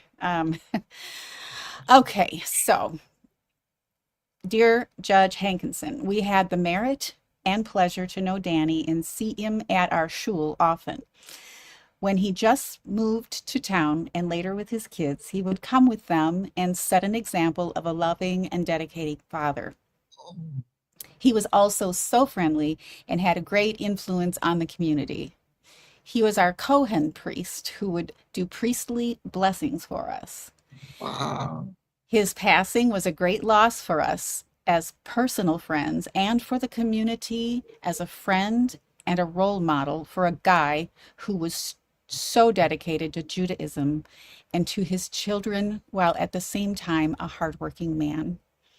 We miss him very dearly and he will be forever remembered. Yeah. Yeah. Also, do you guys remember when True Lifestyles got some jail records and she told us that the rabbi's wife here actually yes. went to visit Donna? I remember When that. she first remember. showed Yeah, up you have in such jail. a great memory. Yes. Wow. Yeah, And- but people were saying, well, that's her job as someone who works for the Chabad, I guess, that she's Well, supposed I'll just say that the Chabad, they're a Hasidic organization all like globally, and that's what they do is they do outreach to people all over the world, and they're very non-judgmental people. So they'll go to people from college campuses to prisons to all sorts of remote locations. It's it's not them sympathizing with Donna. It's just Right. they're very try to be non-judgmental people and try to do outreach, and they try to find sparks of humanity even in the worst people. Exactly. nice. And Yeah. and maybe even, I mean, who knows who's visited Luis Rivera, but Yeah. he's come around, he's apologized. I think he Yeah. always had a lot of regret. He expressed that early on. But you never know what a visit like that could do with somebody Yeah. who's Right. either in prison or in jail facing a trial. I'm sure her lawyers would have not advised her to say anything to them, but you would have been protected. I think any comments that she had with somebody like that wouldn't be allowed as evidence. Well, she always claimed she was innocent anyway. So I'm That's true, sure right? She wasn't never gonna came do around. that. Right? Yeah. Yeah. Unfortunately. So It would- Julia has a question. I don't think this was the same rabbi because in my memory it was someone from out of state, Oh, Oh. right. out of Right. the country even. Like maybe it could have been someone from England. I'm not Mm. sure, but I'm pretty sure it wasn't this person. Yeah, at Dan's wedding, because he probably didn't even know this person back then. At that time. I was wondering Yeah. when Yeah. he Oh, right. Yeah. when he Yeah. got established with the Shabbat. Am I pronouncing this incorrectly, Ben? Shabbat. Chabad. Yeah, it's not the CH. Yeah. Um, Yeah. he It's okay. probably was more involved with them locally in Tallahassee after they Yeah, had children or were probably. pregnant. Yeah. Yeah. Uh, That was my Yeah, impression. because they Yeah. didn't move to Tallahassee until after the marriage. So, well, Right. Oh, right. No, wait a weren't minute. they? Yeah, no, I think Well, he started at FSU and oh, then he met Yeah. Wendy. Maybe. I'm curious. Let's Yeah, Google they it. moved. Yeah, they moved And they before they got got married. They were living there before they got married. Okay. Yeah. Yeah. So who knows? But somewhere in my head, I think it was a different rabbi who Yeah, was and they like might have that. both been there. Yeah. Yeah. yeah. hmm hmm Okay. So whose turn is it now? I think it's Patty? me. Okay. First, I want to say I'm sorry about my dogs. I usually don't Oh. let them be in here when I'm on Judy's show because I really try to be more professional for her show. But Thank you. my neighbor was lighting off fireworks tonight, and my little dog was scared to death and following like my glued on shadow. So I thought I just didn't have the heart. So I thought hopefully they'll be good, and he was. But my little dog Addie started yapping. So anyway, Aw, sorry about Okay. that. But No okay, problem. we are at. it's okay. Let's see. This letter's written 2019. To whom it may concern, I have been called with great heartache to write this letter regarding the tragic loss of Dan Markel. I had the pleasure of meeting Dan at a number of his family celebrations that I had officiated as rabbi to his sister's family. Dan at those times stood at to me for his smile, engaging energy and passion for his family. My efforts in this letter is to express the loss from what I have seen in his family. Since Dan's murder, the scope of this loss is incalculable and inconsolable. For Ruth and Phil, there is not an expectation that life gets back to normal because there is nothing normal after the loss of a child. At best, one may find a new normal. There is also the loss of contact with Dan's children, their grandchildren, which denies them the comfort of seeing Dan's living legacy grow and flourish in the world. For his sister Shelley, her husband Ian, and their children, Michael, Ari, and Roni, the loss of family is measured in relation to the kind of connection they had before the murder. To this I can attest the familial bonds were deep and loving. There could never be a full or real family celebration without Dan being present, and his absence colors and darkens every moment they have enjoyed and will enjoy in the future. It is the loss of a brother, an uncle, and the loss of nephews and cousins, which is to say there are losses in life that seldom exist without an echo. And Dan's murder is no exception to this. That's profound. Yeah. It leaves a devastating gap in their lives, and none of this, of course, accounts for the what if. What of the people he would have met? The love he would have shared, the joyous moments he would have celebrated, the comfort he would have provided in challenging times, the academic work that would have influenced the world we live in. Therein lies the insight to your request for a victim impact statement. The true impact is the denial of all things that might have been, but now will never be. Sincerely, Rabbi Aaron Flansreich. Is that how I say that, Ben? Flansreich? Maybe Flansreich. Probably Flansreich or Reich. Something. Flansreich. Probably close enough. I'm sure. That was a very profound. Yeah. And beautiful letter. It was. Yeah. Okay.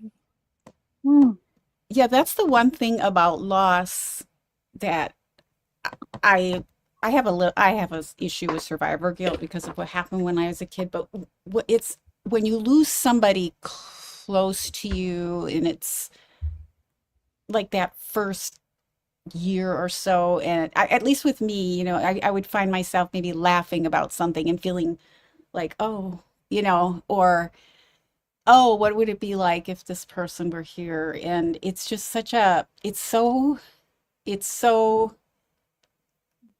the presence is so heavy for the first year or so, and it never will ever go away when you lose a Yeah. child like Markel's have, or somebody who's super close to you. It never goes away Yeah. completely. And Mhm. he really captured that in that letter, Yeah. in Yeah. that statement. Yeah. Yeah. Yeah. It's just Mm-mm-mm. overwhelming how many people wrote all these heartfelt letters. Yeah. Yeah. Yeah. Yeah. Yeah, thank you, Judy, for putting all of these together too, Yeah. because Yeah. Sure. Judy, I mean, you're it's the in best. it's in the court file, so right. you just click on it and get this Yeah. huge PDF. Yeah. Wow. Yeah. So, whose turn is it now? Ben, I think Ben. it's That's Ben. why. Okay, go ahead. Thank you. Okay. Dear Judge Hankinson, thank you in advance for your willingness to consider all the victim impact statements submitted to the court in connection with this case. Dan Markel was one of my dearest friends. At the time of his death, I talked to Danny at least once a week. In this letter, I will focus on our professional connection and the impact of his death on my career experience. Inspired by Danny's optimism about the capacity of the legal academy to promote and improve access to justice, I made a career change and decided to pursue work as an entry-level law professor. Danny encouraged me at every step of the way, and my view of the legal academic community as generally positive, welcoming, and supportive was influenced tremendously by Danny's outlook. The notion of being part of that community without Danny's presence in it never crossed my mind. Yet just over 2 weeks after I officially joined the community in my new position as an assistant professor, he was brutally murdered. My connection with Danny began in 2004 when I met him through a small alumni network we cherished, the Dorot Fellowship in Israel.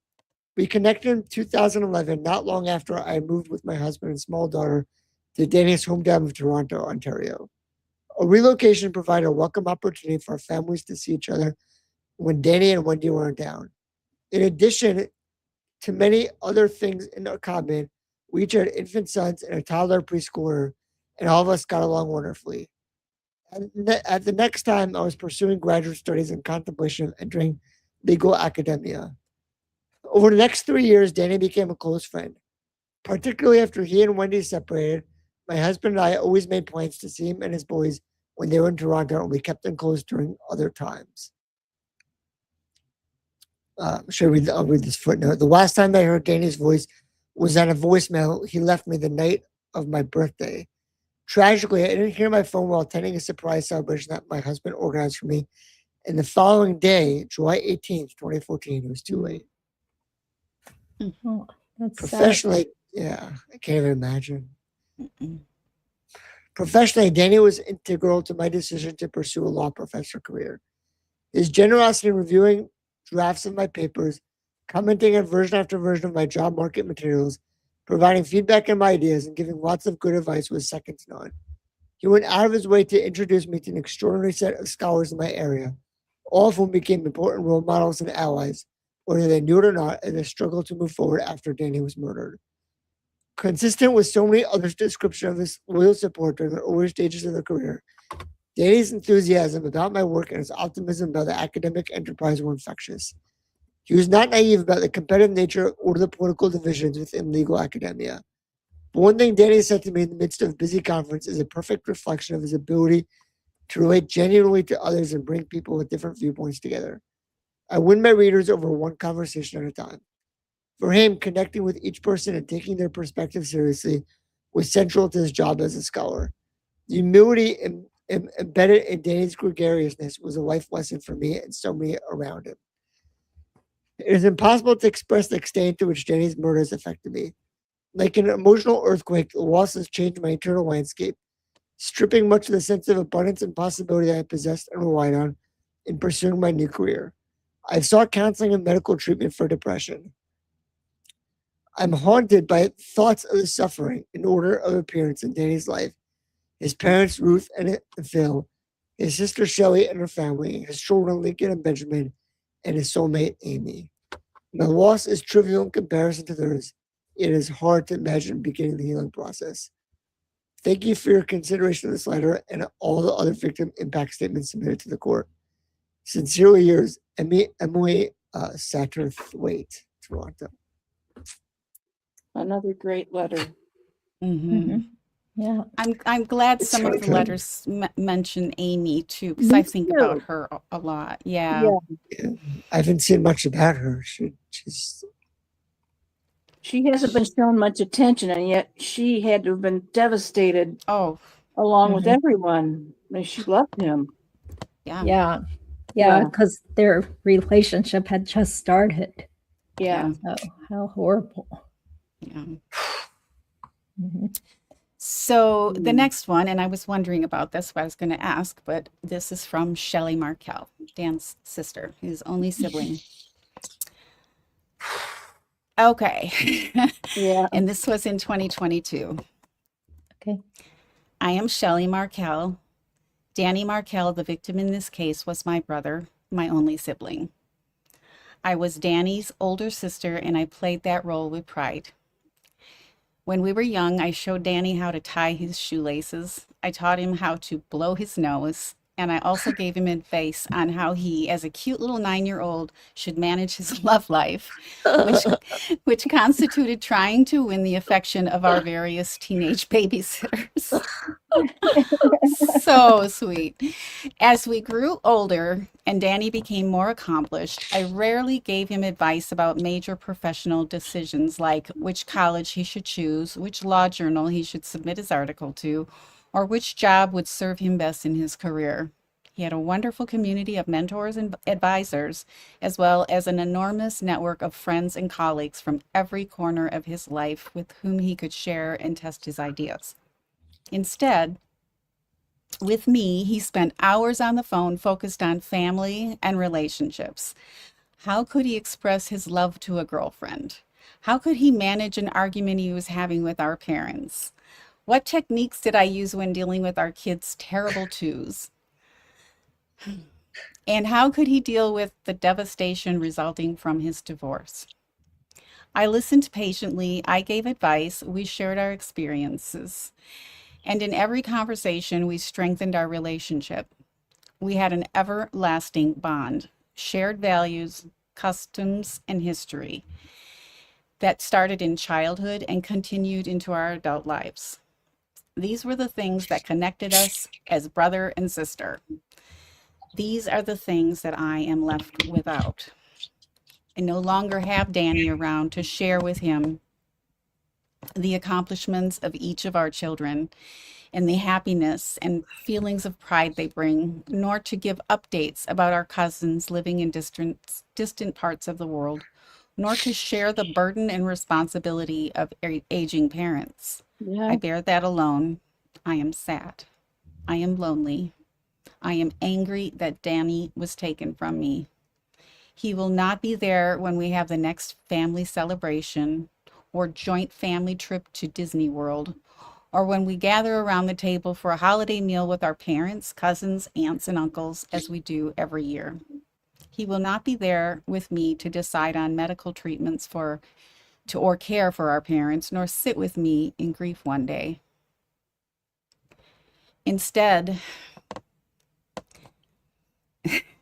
the order of our world has been cruelly reversed, and me and my parents, our children, and our friends sit in grief over Danny's death. Danny and I also shared other basic elements, our genes. As we were growing up, people would look at us and ask who we looked like. I have brown hair and brown eyes like my father. Danny, on the other hand, when he was a child, he had this rich blonde hair and bright blue eyes, just like my mother.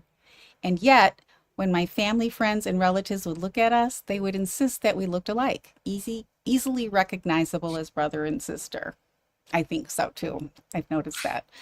Perhaps it was the nose or the profile or the shape of forehead. I couldn't really specify, but the genes were there and the connection was unmistakable.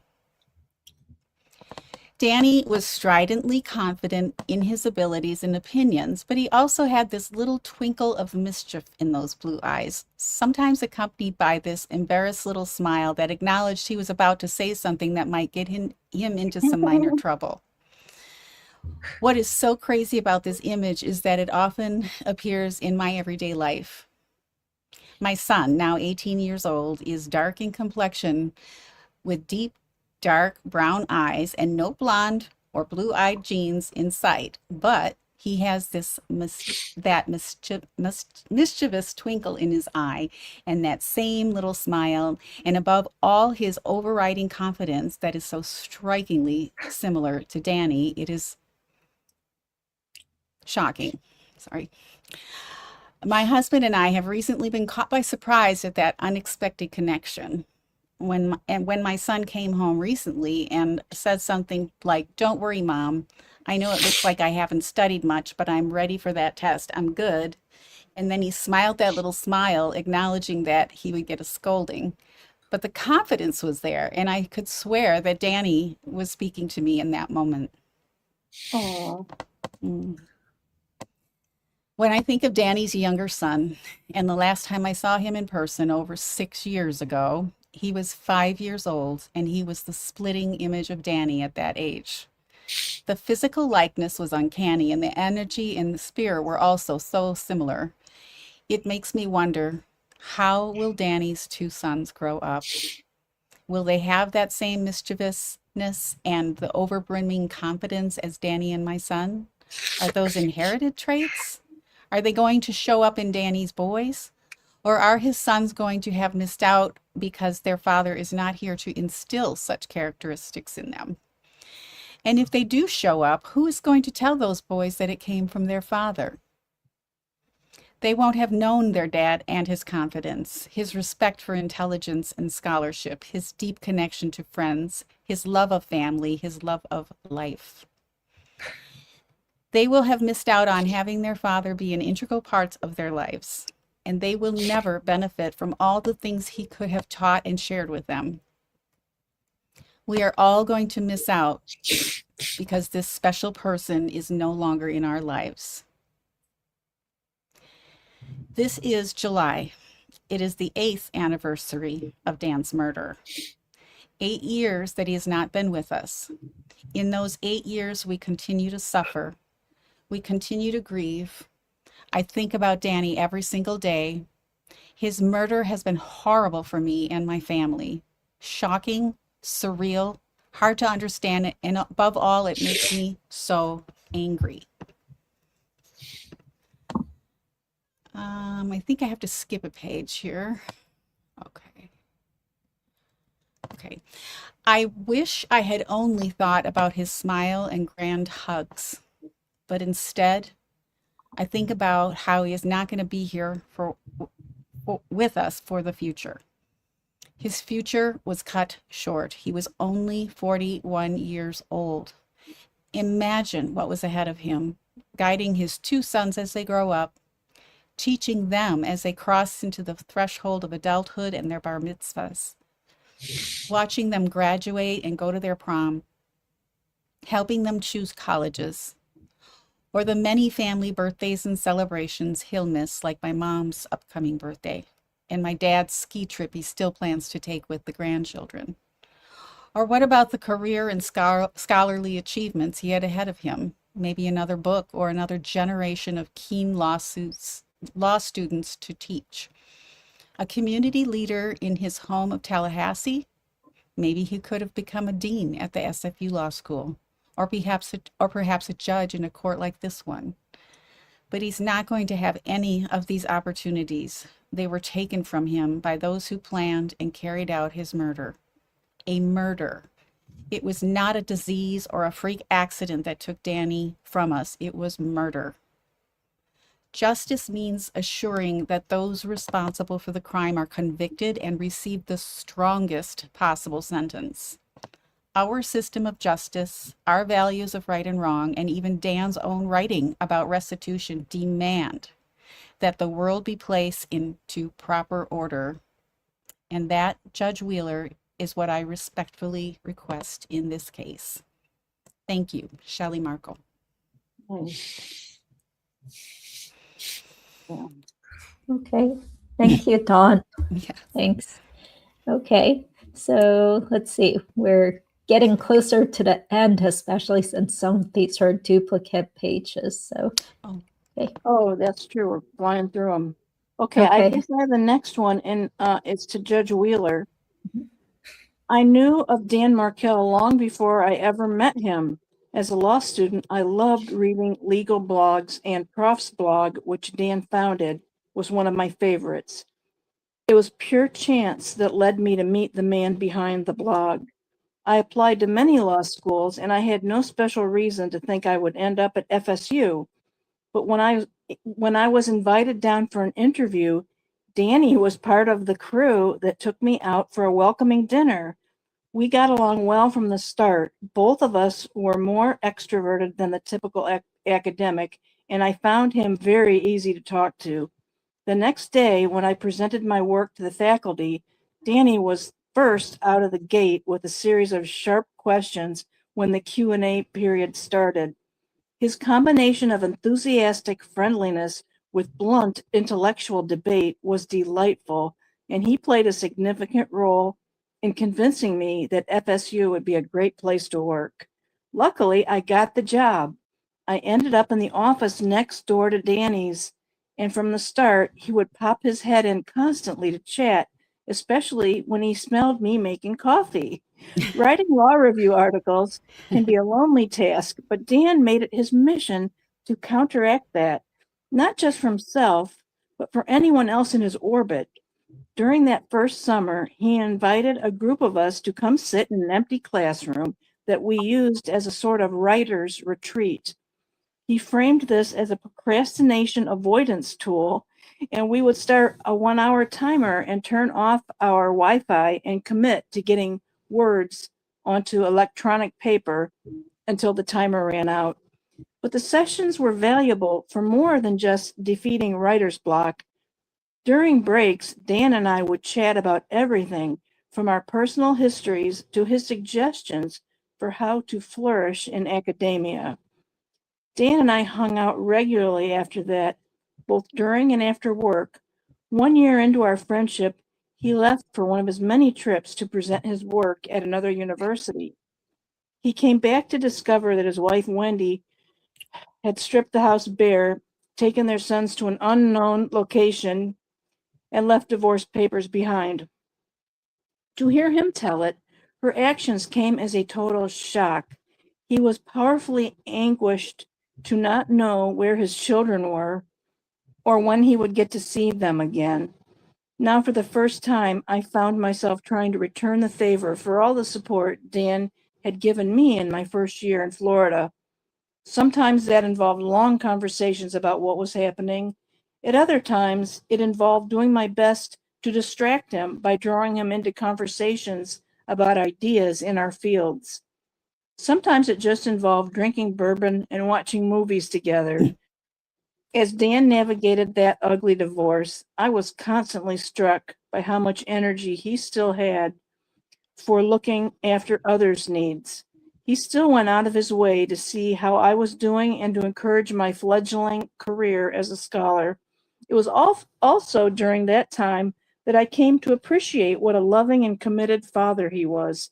One of the things that tore him up inside was the possibility of losing time with his children, and the bitterest aspect of the divorce proceedings came when Wendy tried to get sole custody. We didn't have kids of our own yet, but Danny would have us over on his days with the boys, acting as if we had always been part of the family. I was struck by the intense love he showed for them and his automatic assumption that anyone who met them would love them just as much. I've made friends with other people at work, but Danny was by far the quickest to ask me to read stories to his kids. Many of my favorite memories of Dan came from his last year of life. I remember his nervousness about the prospect of trying to find someone new after his previous relationship had ended so badly, and then the way he slowly seemed to come alive again as he found a new girlfriend.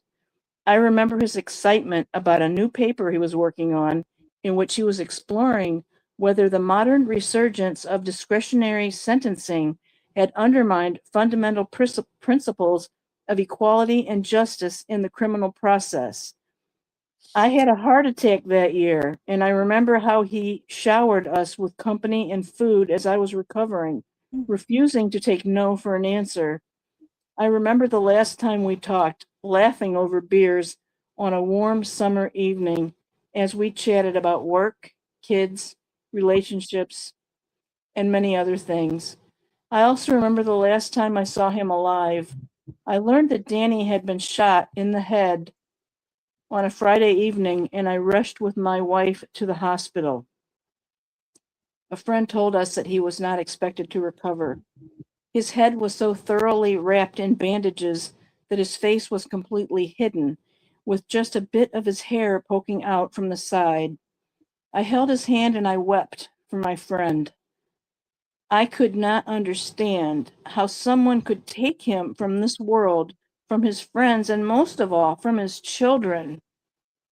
Danny devoted his professional life to trying to understand the concept of justice. To the very bottom of my heart, I hope that his killers receive that justice. Emily Spotswood. Wow. Oh, well, this is great to hear that she was there to hold his hand while he was in hospital. Yeah, Yeah. somebody was Because there. before I remember just hearing about, I think it was Jeremy Cohen and his wife went to the hospital. Yeah. So, I guess it's good that there were other people there Someone that's too. holding his hand. Yeah. He Right. wasn't completely alone. Yeah. Mhm. I bet there were even more. I wouldn't be surprised. Yeah. Because he had so many friends there. hmm Yeah. And news travels fast, Mhm. Yeah. like that. It was all over the news. I remember hearing about it in San Diego, like here on the national Wow. news. Yes. Yeah. Oh, that's great. Okay, I'm Yeah. glad that there was That's how. news out there. Oh yeah. I thought it was the national news. It could have been on YouTube, but I'm pretty sure it wasn't because I don't think I was even looking at YouTube back then. I think it was the national news. Oh, okay. Well, Yeah. Dawn, did you first hear about this case just through the internet? Well, I mean, I remember hearing about it on some form of news and then thinking, oh, that's weird. Like, what's that all about? Right. That just seems really weird. And then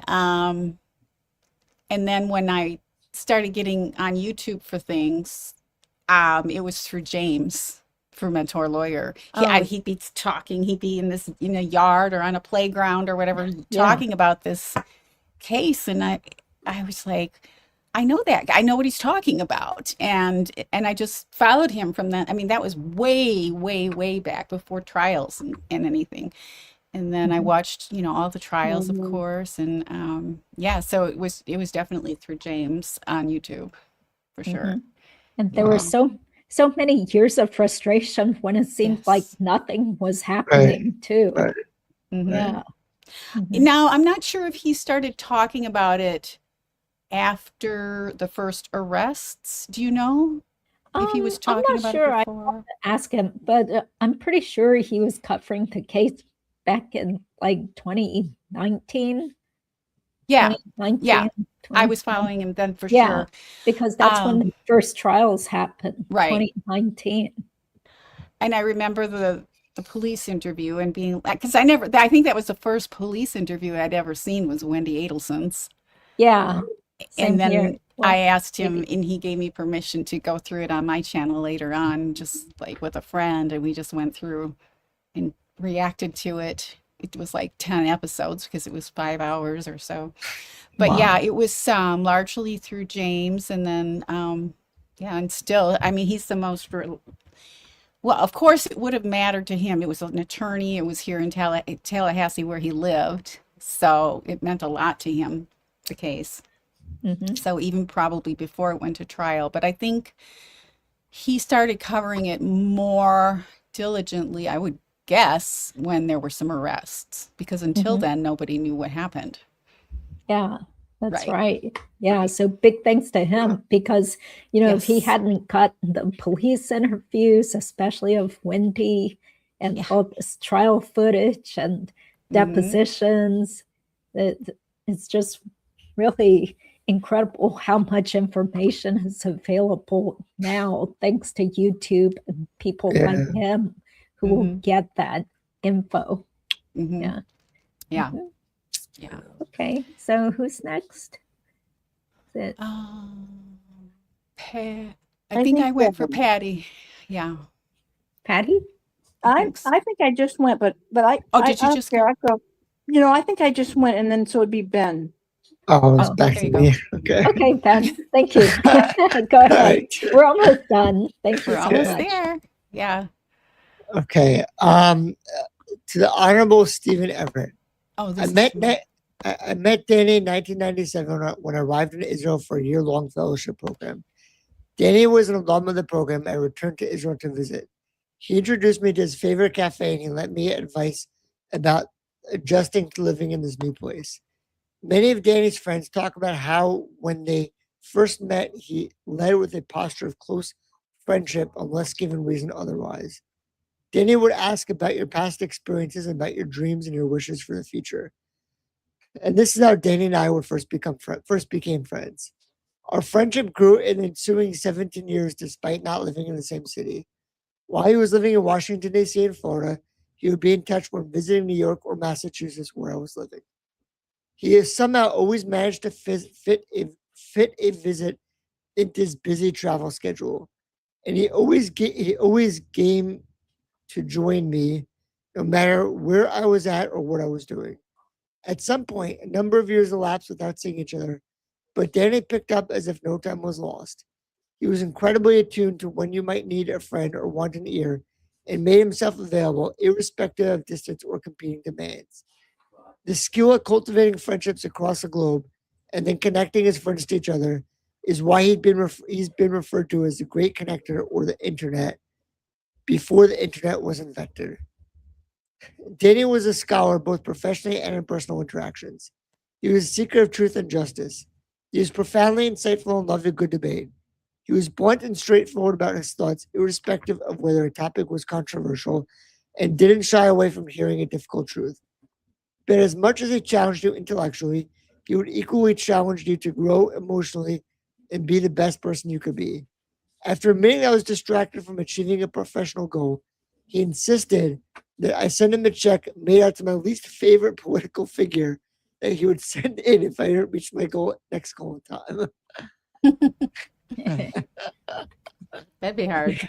Yeah. It's funny. Danny was equally courageous in expressing his emotions as he was with his ideas. He was the first to say I miss you or share his pain and seek comfort. He'd say I woke up grumpy and lonely and could use a chat with a friend right now, or show his unbridled joy. He brimmed with excitement over his boys' achievements, whether learning to sing a song in Yiddish or their dancing antics. At first, I was taken aback by these shows of emotion from a grown man. But I came to understand they took emotional risks that most people wouldn't dare. They had the courage to be vulnerable, and I believe that this willingness to be vulnerable is what enabled him to forge connections and to find joy in his friendships. When friends speak of Danny as a great connector, these weren't superficial connections. They almost demanded intimacy. One friend described how Danny would never be content after a quick catch up on the phone. He wanted to know what was really going on in your life. And right after Danny's passing, a friend described how Danny was just at his home putting his kids to bed with him. A far more intimate activity than the average get together between two men. This intimacy led to deep love. One of Danny's girlfriends once told me that despite her past relationship experience, she never really knew what it felt to be like. She never really knew what it felt like to be loved until she met Danny. Mhm. I wasn't the least bit surprised. I can't think of a greater gift one person can give to another. During the couple of years before Danny was murdered, Dan and I independently went through life transitions. I was fortunate to have him as a source of support as I walked through uncertain times. They say that tough times The tough times show you who your true friends are. Danny was one of the people to whom I grew closer during this time. Just as he was unafraid to share his pain and be vulnerable, he was unafraid of my pain and treated my vulnerability with care. He saw my strengths and valued them and reminded me of them. He saw my struggles and lessened them with his company and friendship. One of my emails to him during this time said, "Hanging out tonight brought me joy, a feeling that has been hard to access lately." I also had the privilege of being in Danny's life as he confronted his own challenges. As they say, the true test of a person's character is how they respond to difficulty. Danny would share the details of a tough situation with stark honesty, and he wanted to find a fair solution. But then the conversation would often follow with a discussion about how he could respond in the most humane way possible. He said he wanted to choose actions that would make his sons proud. Amidst disappointment, he sought out a path of kindness and peace. He had great capacity for taking responsibility for his mistakes and for forgiving others' mistakes. He wanted to talk about cultivating a heart of loving kindness, particularly in light of our shared interest in Buddhist teachings. Danny also never lost sight of the gifts in his life. He expressed gratitude for a career that he loved and that allowed him to care for his family, and gratitude for his friends and family and for the communities he was part of, and perhaps most of all for his little wonder balls, the word he used to refer to his two sons. Danny's passing has left me bereft. I instinctively turned to my phone to call Danny when there's a piece of news in my life. I miss his famous Bam Bizzle birthday wishes and his Facebook post excitedly displaying his boys' art projects and soccer videos. I still feel the desire for him to weigh in with his advice when facing a decision. I miss his work trips, which enabled our visits. I miss the authenticity he brought to our friendship and the way he encouraged me to grow. I can think of no better way to love someone than to encourage the growth. I try to honor Danny by remembering what he said at the conclusion of one of his email messages, which now seems precision. Everything wonderful is also and already fragile. Love mightily while you can. I love and miss Danny. Real friends are a rare gift. With tears flowing from my eyes as I write this, the pain of his loss still cuts deep. The type of pain that does not heal, and I feel profound sadness and anger that this dear friend was senselessly taken from me, from his boys, from his family, from his academic community, and from our shared community of friends. I never stop wishing that my friend were still here. Sincerely, Tamar Menzel. Oh, that is so heartfelt. And you Yeah. know, anytime I hear about like Dan's previous girlfriends or something, I Yeah. just think like, wow, imagine if he had married someone else, you know, like someone who actually appreciated him and didn't come from such a psycho crazy family. You know. Yeah. True. Yeah. Yeah. There's still part of me that wonders if, in addition to all of the motivation for what was laid out in the trial as to why this happened, why the Adelsons wanted to do away with Danny, I just felt like there was jealousy on Wendy's Yeah. part of Mhm. Yeah. of Amy. Oh, Yeah. yeah. Yeah, for sure. And that might have been, the one thing that pushed her over the edge to, if she was involved.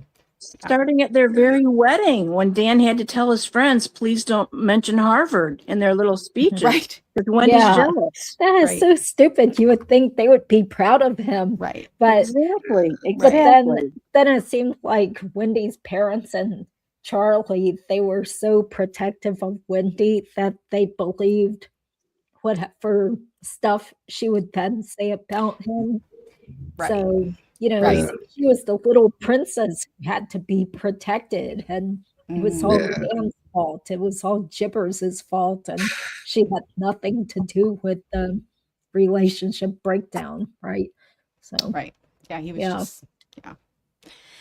Mm. Well, the last one is from Tamara Demko, Dan's friend. And this was written for the Charles Adelson trial, Oh, sentencing, I would okay. guess. Yeah. To the Honorable Stephen Everett. I met Dan Markel on my first day at Harvard Law School in 1997. We were assigned to the same small group and quickly became friends. Danny was one of my oldest friends, close from the first days in Cambridge to the last several years preceding his death when we both lived in Tallahassee. He was my classmate, my dance partner, my constant, my advisor, my confidant, my dear friend. We shared past, present, and future. A classmate remembered Danny and I becoming fast friends in our first week of law school. Quote, "You were like two pieces of the same puzzle finally reunited," end quote. Until his death, through loves and losses, children, distance, and closeness, that remained true for us. We loved and supported each other. He was a blessing in my life. From many walks around Harvard Square and Tallahassee's Lake Ella to nights of music and dinners wherever we happened to be in the U.S., intellectual discourse and debate, discussions of Judaism, meeting up for our children to play together, and countless hours sharing our deepest truths and understandings over meals on the phone or at his home. He was my dear, beloved friend. We watched each other grow and evolve over the years, providing each other advice and encouragement. He lived every moment with joy, and he loved mightily. When Danny was killed, there was a tremendous outpouring of grief, love, and support from friends, families, colleagues, students, and communities, not only in Tallahassee, where he lived, in New York, where he often traveled, or at Harvard, where he attended college and law school, but from across the nation, Canada, Israel, and around the world. Even today, people continue to speak of his life and how he personally touched and changed their lives. His voice, his hugs, his heart are missed beyond description. How could one man have had such an impact on so many? He was not an actor, politician, or preacher. How could so many feel his loss so deeply? His colleagues and students deeply respected him. His family and extended family of friends loved him unconditionally for the unique, genuine, witty, brilliantly sarcastic, loving, affectionate, intelligent, sometimes goofy, empathetic, kind, and adventurous soul that he was. He was indeed a prolific writer, a brilliant mind, an innovative scholar, professor, mensch, and a friend who was devoted to his family and faith community. His contributions to the legal and academic communities are well documented in more than 30 published articles in his writings and commentaries on Prof's blog, and in the minds and hearts of the countless colleagues and students he inspired and influenced over the years, whether as a leader at Harvard Hillel, a resident tutor at Lowell House during law school days, a traveling fellow and scholar, or a professor of law at Florida State University. Jewish or not, if you were within traveling radius and a Shabbat dinner or any dinner was to be had, you were invited to join Danny. Despite very diverse circles of friends across the world, he managed to be there for his friends.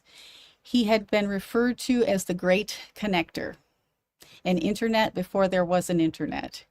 He has also been referred to as the Johnny Carson of academics, inviting you to the stage and then encouraging and inspiring you to reach new personal levels. He has been called a collector of people, the kind of friend who you could not speak to in years, and in a moment of contact, you picked up exactly where you left off. He was quick to foster your potential, to challenge you toward your best, to support you through the best and worst of times. Danny was a seeker of truth and justice, an exceedingly insightful man, unafraid to hear and believe the hardest of truths, unafraid to tell you what he was thinking, unafraid to love and support his friends, unafraid to show emotion or ask for help.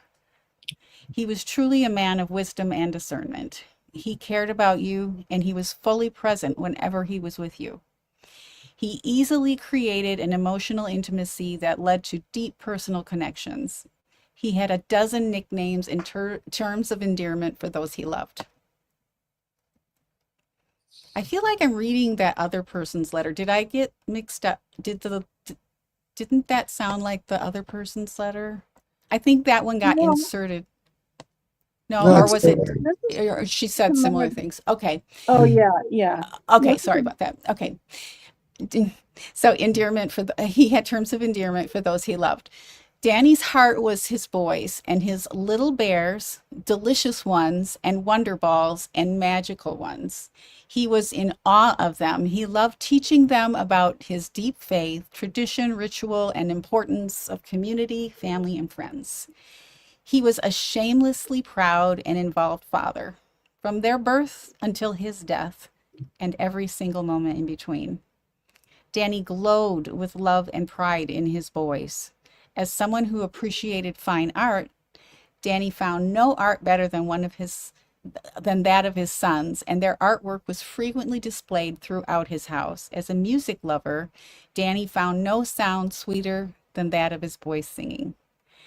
Whatever he could, he often daily, he would go to preschool just to share a snack with them. He was one of the best fathers you could ever meet, and his boys deserve to know him. On a personal level, having experienced both the murder of a close childhood friend in 1982 and a personal violence as an adult, I was cut to the core by Danny's murder. It tore open old wounds and removed any sense of peace or safety I had struggled to rebuild. He believed in me and supported me in healing from trauma when others did not. He was a comfort, a shelter in the storms of life, a place of refuge. His needless death left me without a safe haven and tore a hole in my heart. The month before he died, he took me out to dinner for my birthday, and we shared our latest hopes and dreams. His violent loss was jarring. The knowledge that while I was working less than 2 miles away, my beloved friend had been gunned down in the supposed safety of his home garage was heartbreaking. My beloved friend had been gunned down It also meant that the house where I had spent many hours with my friend, where I had felt loved and understood, now felt tainted and unsafe.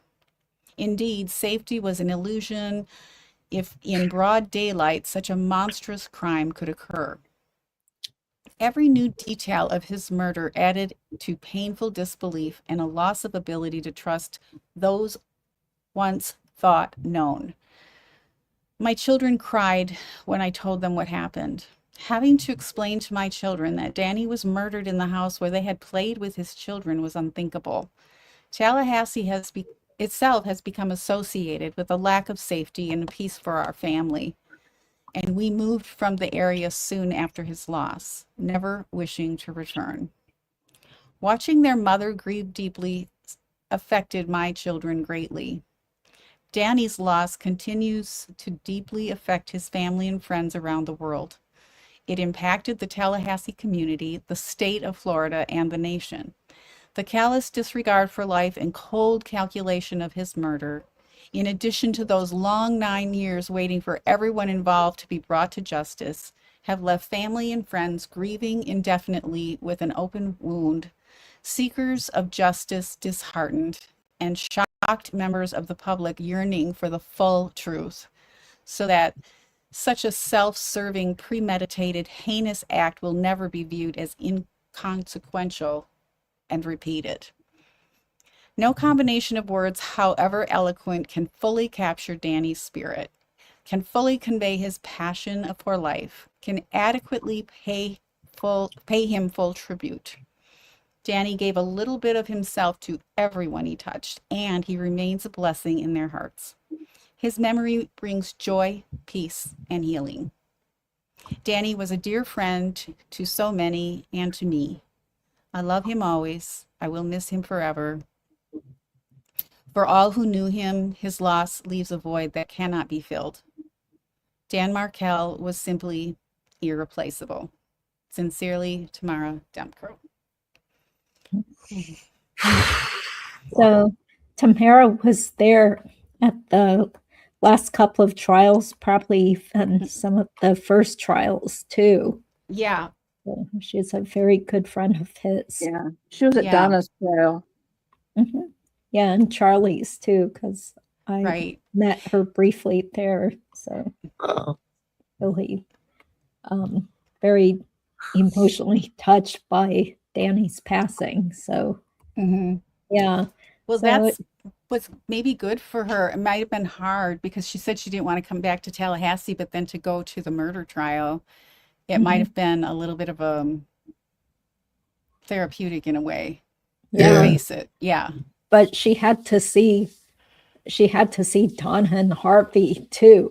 You know, Right. the last time she Right. saw Harvey, she just kind of felt scared and got Yeah. these really creepy vibes that Went out and Yeah. bought a had gun, She something knew. to do moved with it. away. Hmm. Mhm. And Yeah. people who are victim of crimes like she is have a high, oftentimes a heightened sense of like when somebody's not right and to get away from them and Yeah. it's really encouraged to follow that. Even, don't let people say, "Oh, you're just being silly" or whatever, so Yeah. she probably was really tuned into that energy. Mhm. Yeah, that's right. Yeah. Well, this has taken quite a long time, so I Yes. Yeah. really appreciate you guys having It's the okay. stamina. I kind of feel like getting up and moving around now after sitting I in know. front. Yeah. I've been wiggling. I hope I wasn't wiggling too much. I get No, uncomfortable. no, What a you're great fine. tribute, though. I 12 years today that he died, and what a great tribute to read these letters. Yeah. What an What a great amazing idea. man. Yeah. Yeah. Yeah. Thank you, Judy, for Sure. doing this. Well, Ben, I don't know if you can answer this. What does this mean? Was Dan a Shomer Shomer Shabbat? Shabbat. It means Shabbat has a lot of, depending on your level of orthodoxy, there's different restrictions. So some people, there's going to synagogue for services, there's having Shabbat dinners, and there's also some people, like myself, I don't use any electricity on Shabbos. I don't use my cell phone, internet. We don't drive. So it's depending on your level of observance to it. So that's what they're asking. Mm. So I don't know where he was at with that. I don't know. What I don't level? think so because I feel like Wendy and Donna would have Brought picked that on up. him for that. They Yeah. picked on him wanting to take the kids to shul. So Right. I think they were saying that he was becoming more and more religious throughout the years, and I think that Mhm. was one of the things that Yeah. the Adelsons couldn't stand so much, was that he was becoming more religious, and it really bothered them. or he kept kosher. I don't know, Yeah. but maybe he was already like that when he and Wendy dated, though. So Yeah. we can only hear what Wendy and her family said about him. So Oh, Right. that's true. who Yeah. knows? Yeah. Who knows what they discussed when they decided to get Yeah. married?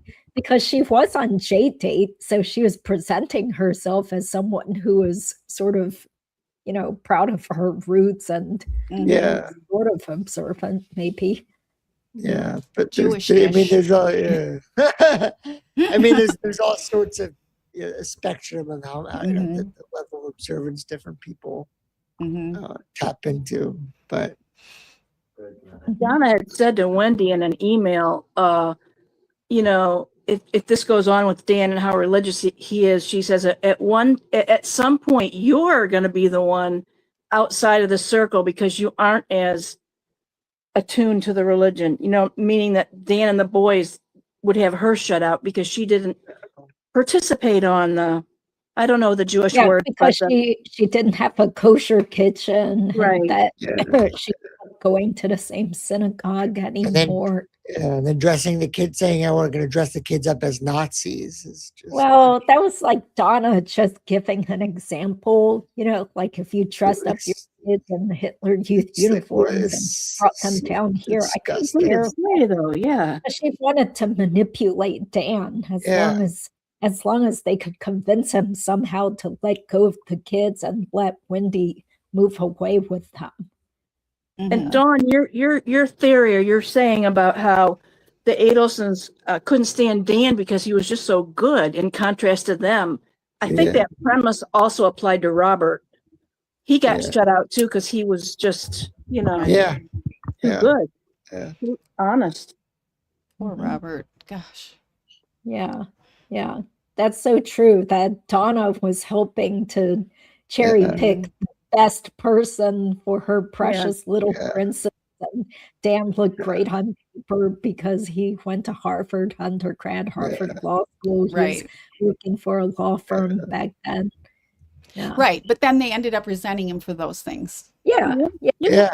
I know, Exactly. the irony. Robert's wife wasn't Jewish enough, and Wendy's husband was too Jewish. Yeah. Yeah, Exactly. you can't please Yeah. these crazy Yeah. people. That's But right. if it makes their precious child upset, then that person needs to be annihilated. Yeah. Yeah. Because it wasn't about them. It was just about them themselves. Right. It wasn't about- Exactly. Yeah. Yeah, so it's Yeah. pretty awful. Well, I do have to get going. Tomorrow's another busy work day and stuff. And I know you Yes. guys have stuff going on too. Ben, you told me you had a lot of work deadlines. So It was, one of the crazy, nothing slowed down in the summer. It's just been crazy. But I'm Yeah. gonna find your channel, Ben. I want to hear your shows about the Adelsons, especially. Oh, you haven't heard? No, I Thank you. haven't. Oh, cool. oh, Yeah. You'll well, enjoy. Mia has been great Well, about thanks. Thank dropping you, Mia. dropping Yes. Thank you, links Mia. to everyone. Yeah, so Mamma Ben's mia. channel, it's called Attorney Ben now, isn't it? Yes. Okay. Rebranding. Yeah, Okay. just at Attorney Ben. Okay, Yep. so it's not bankruptcy with Ben anymore. Okay. Yeah, going through some rebranding, playing around. We'll see where things Mhm. go. Okay, that's great. Yeah, I Thank did you, watch Judy. I've watched your Thank you latest for letting me video. be a part of this. It meant a lot. I appreciate it. Yeah, yeah. Well, Oh, thank well, you. Thank you for thank joining for us. It's- participating and stuff. So guys, please Yeah. check out Don DeKisto, Attorney Ben, and Patty N1032 for some more Adelson, Dan Markel type content and other topics. Yeah. So we'll be in touch. Hopefully we'll all come Yeah. back again for something else, especially Yeah. when Yeah, sounds good. Whit Yeah. gets Something- arrested. Yeah. Mhm. For Yeah. that, as Georgia Kaplan said, the Markels deserve 100%, not 90% Yeah. justice. So Yeah. Yeah. Yeah, Yes. exactly. Thank you guys in the chat. Really appreciate all your comments and Mia being a great moderator. thank you, Yeah. Mia. Can you Yes. believe somebody jumped in and Yeah. said Patty and I were just doing this for profit or profiting off of Dan's murder? Oh So gosh. if only you knew how much time we have all put into our Yeah. channels and Who said how that? little. You mean it's a troll? Yeah, Probably. yeah, I think the troll is gone now, and somebody called us a bunch of overly emotional weirdos. So Well, I'm glad you thought of this, Judy, and invited me Yeah. because it really is quite, because when we watch trials, we get into all the legal stuff and all the this and that and the details of the crime and what was going on, with the people that are on trial, because that's what we were presented with, that evidence. But this was really a nice way to, I don't know, show some respect for in this Yeah. case, Dan and all of the people who loved him. Yeah. yeah, Yeah. to remember the victim as a real person, and he's not just a FSU law professor who was Yeah. killed. Yeah, Right. thanks, Right. Julia. Thanks, Top Cat. Yeah. Really Yeah. appreciate you guys. Okay, well, have a good night then. We'll All be in right. touch soon. Good night. Okay, Bye, thank you. everyone. Bye, everyone. Bye, Everybody, chat. great to Thank see you. you.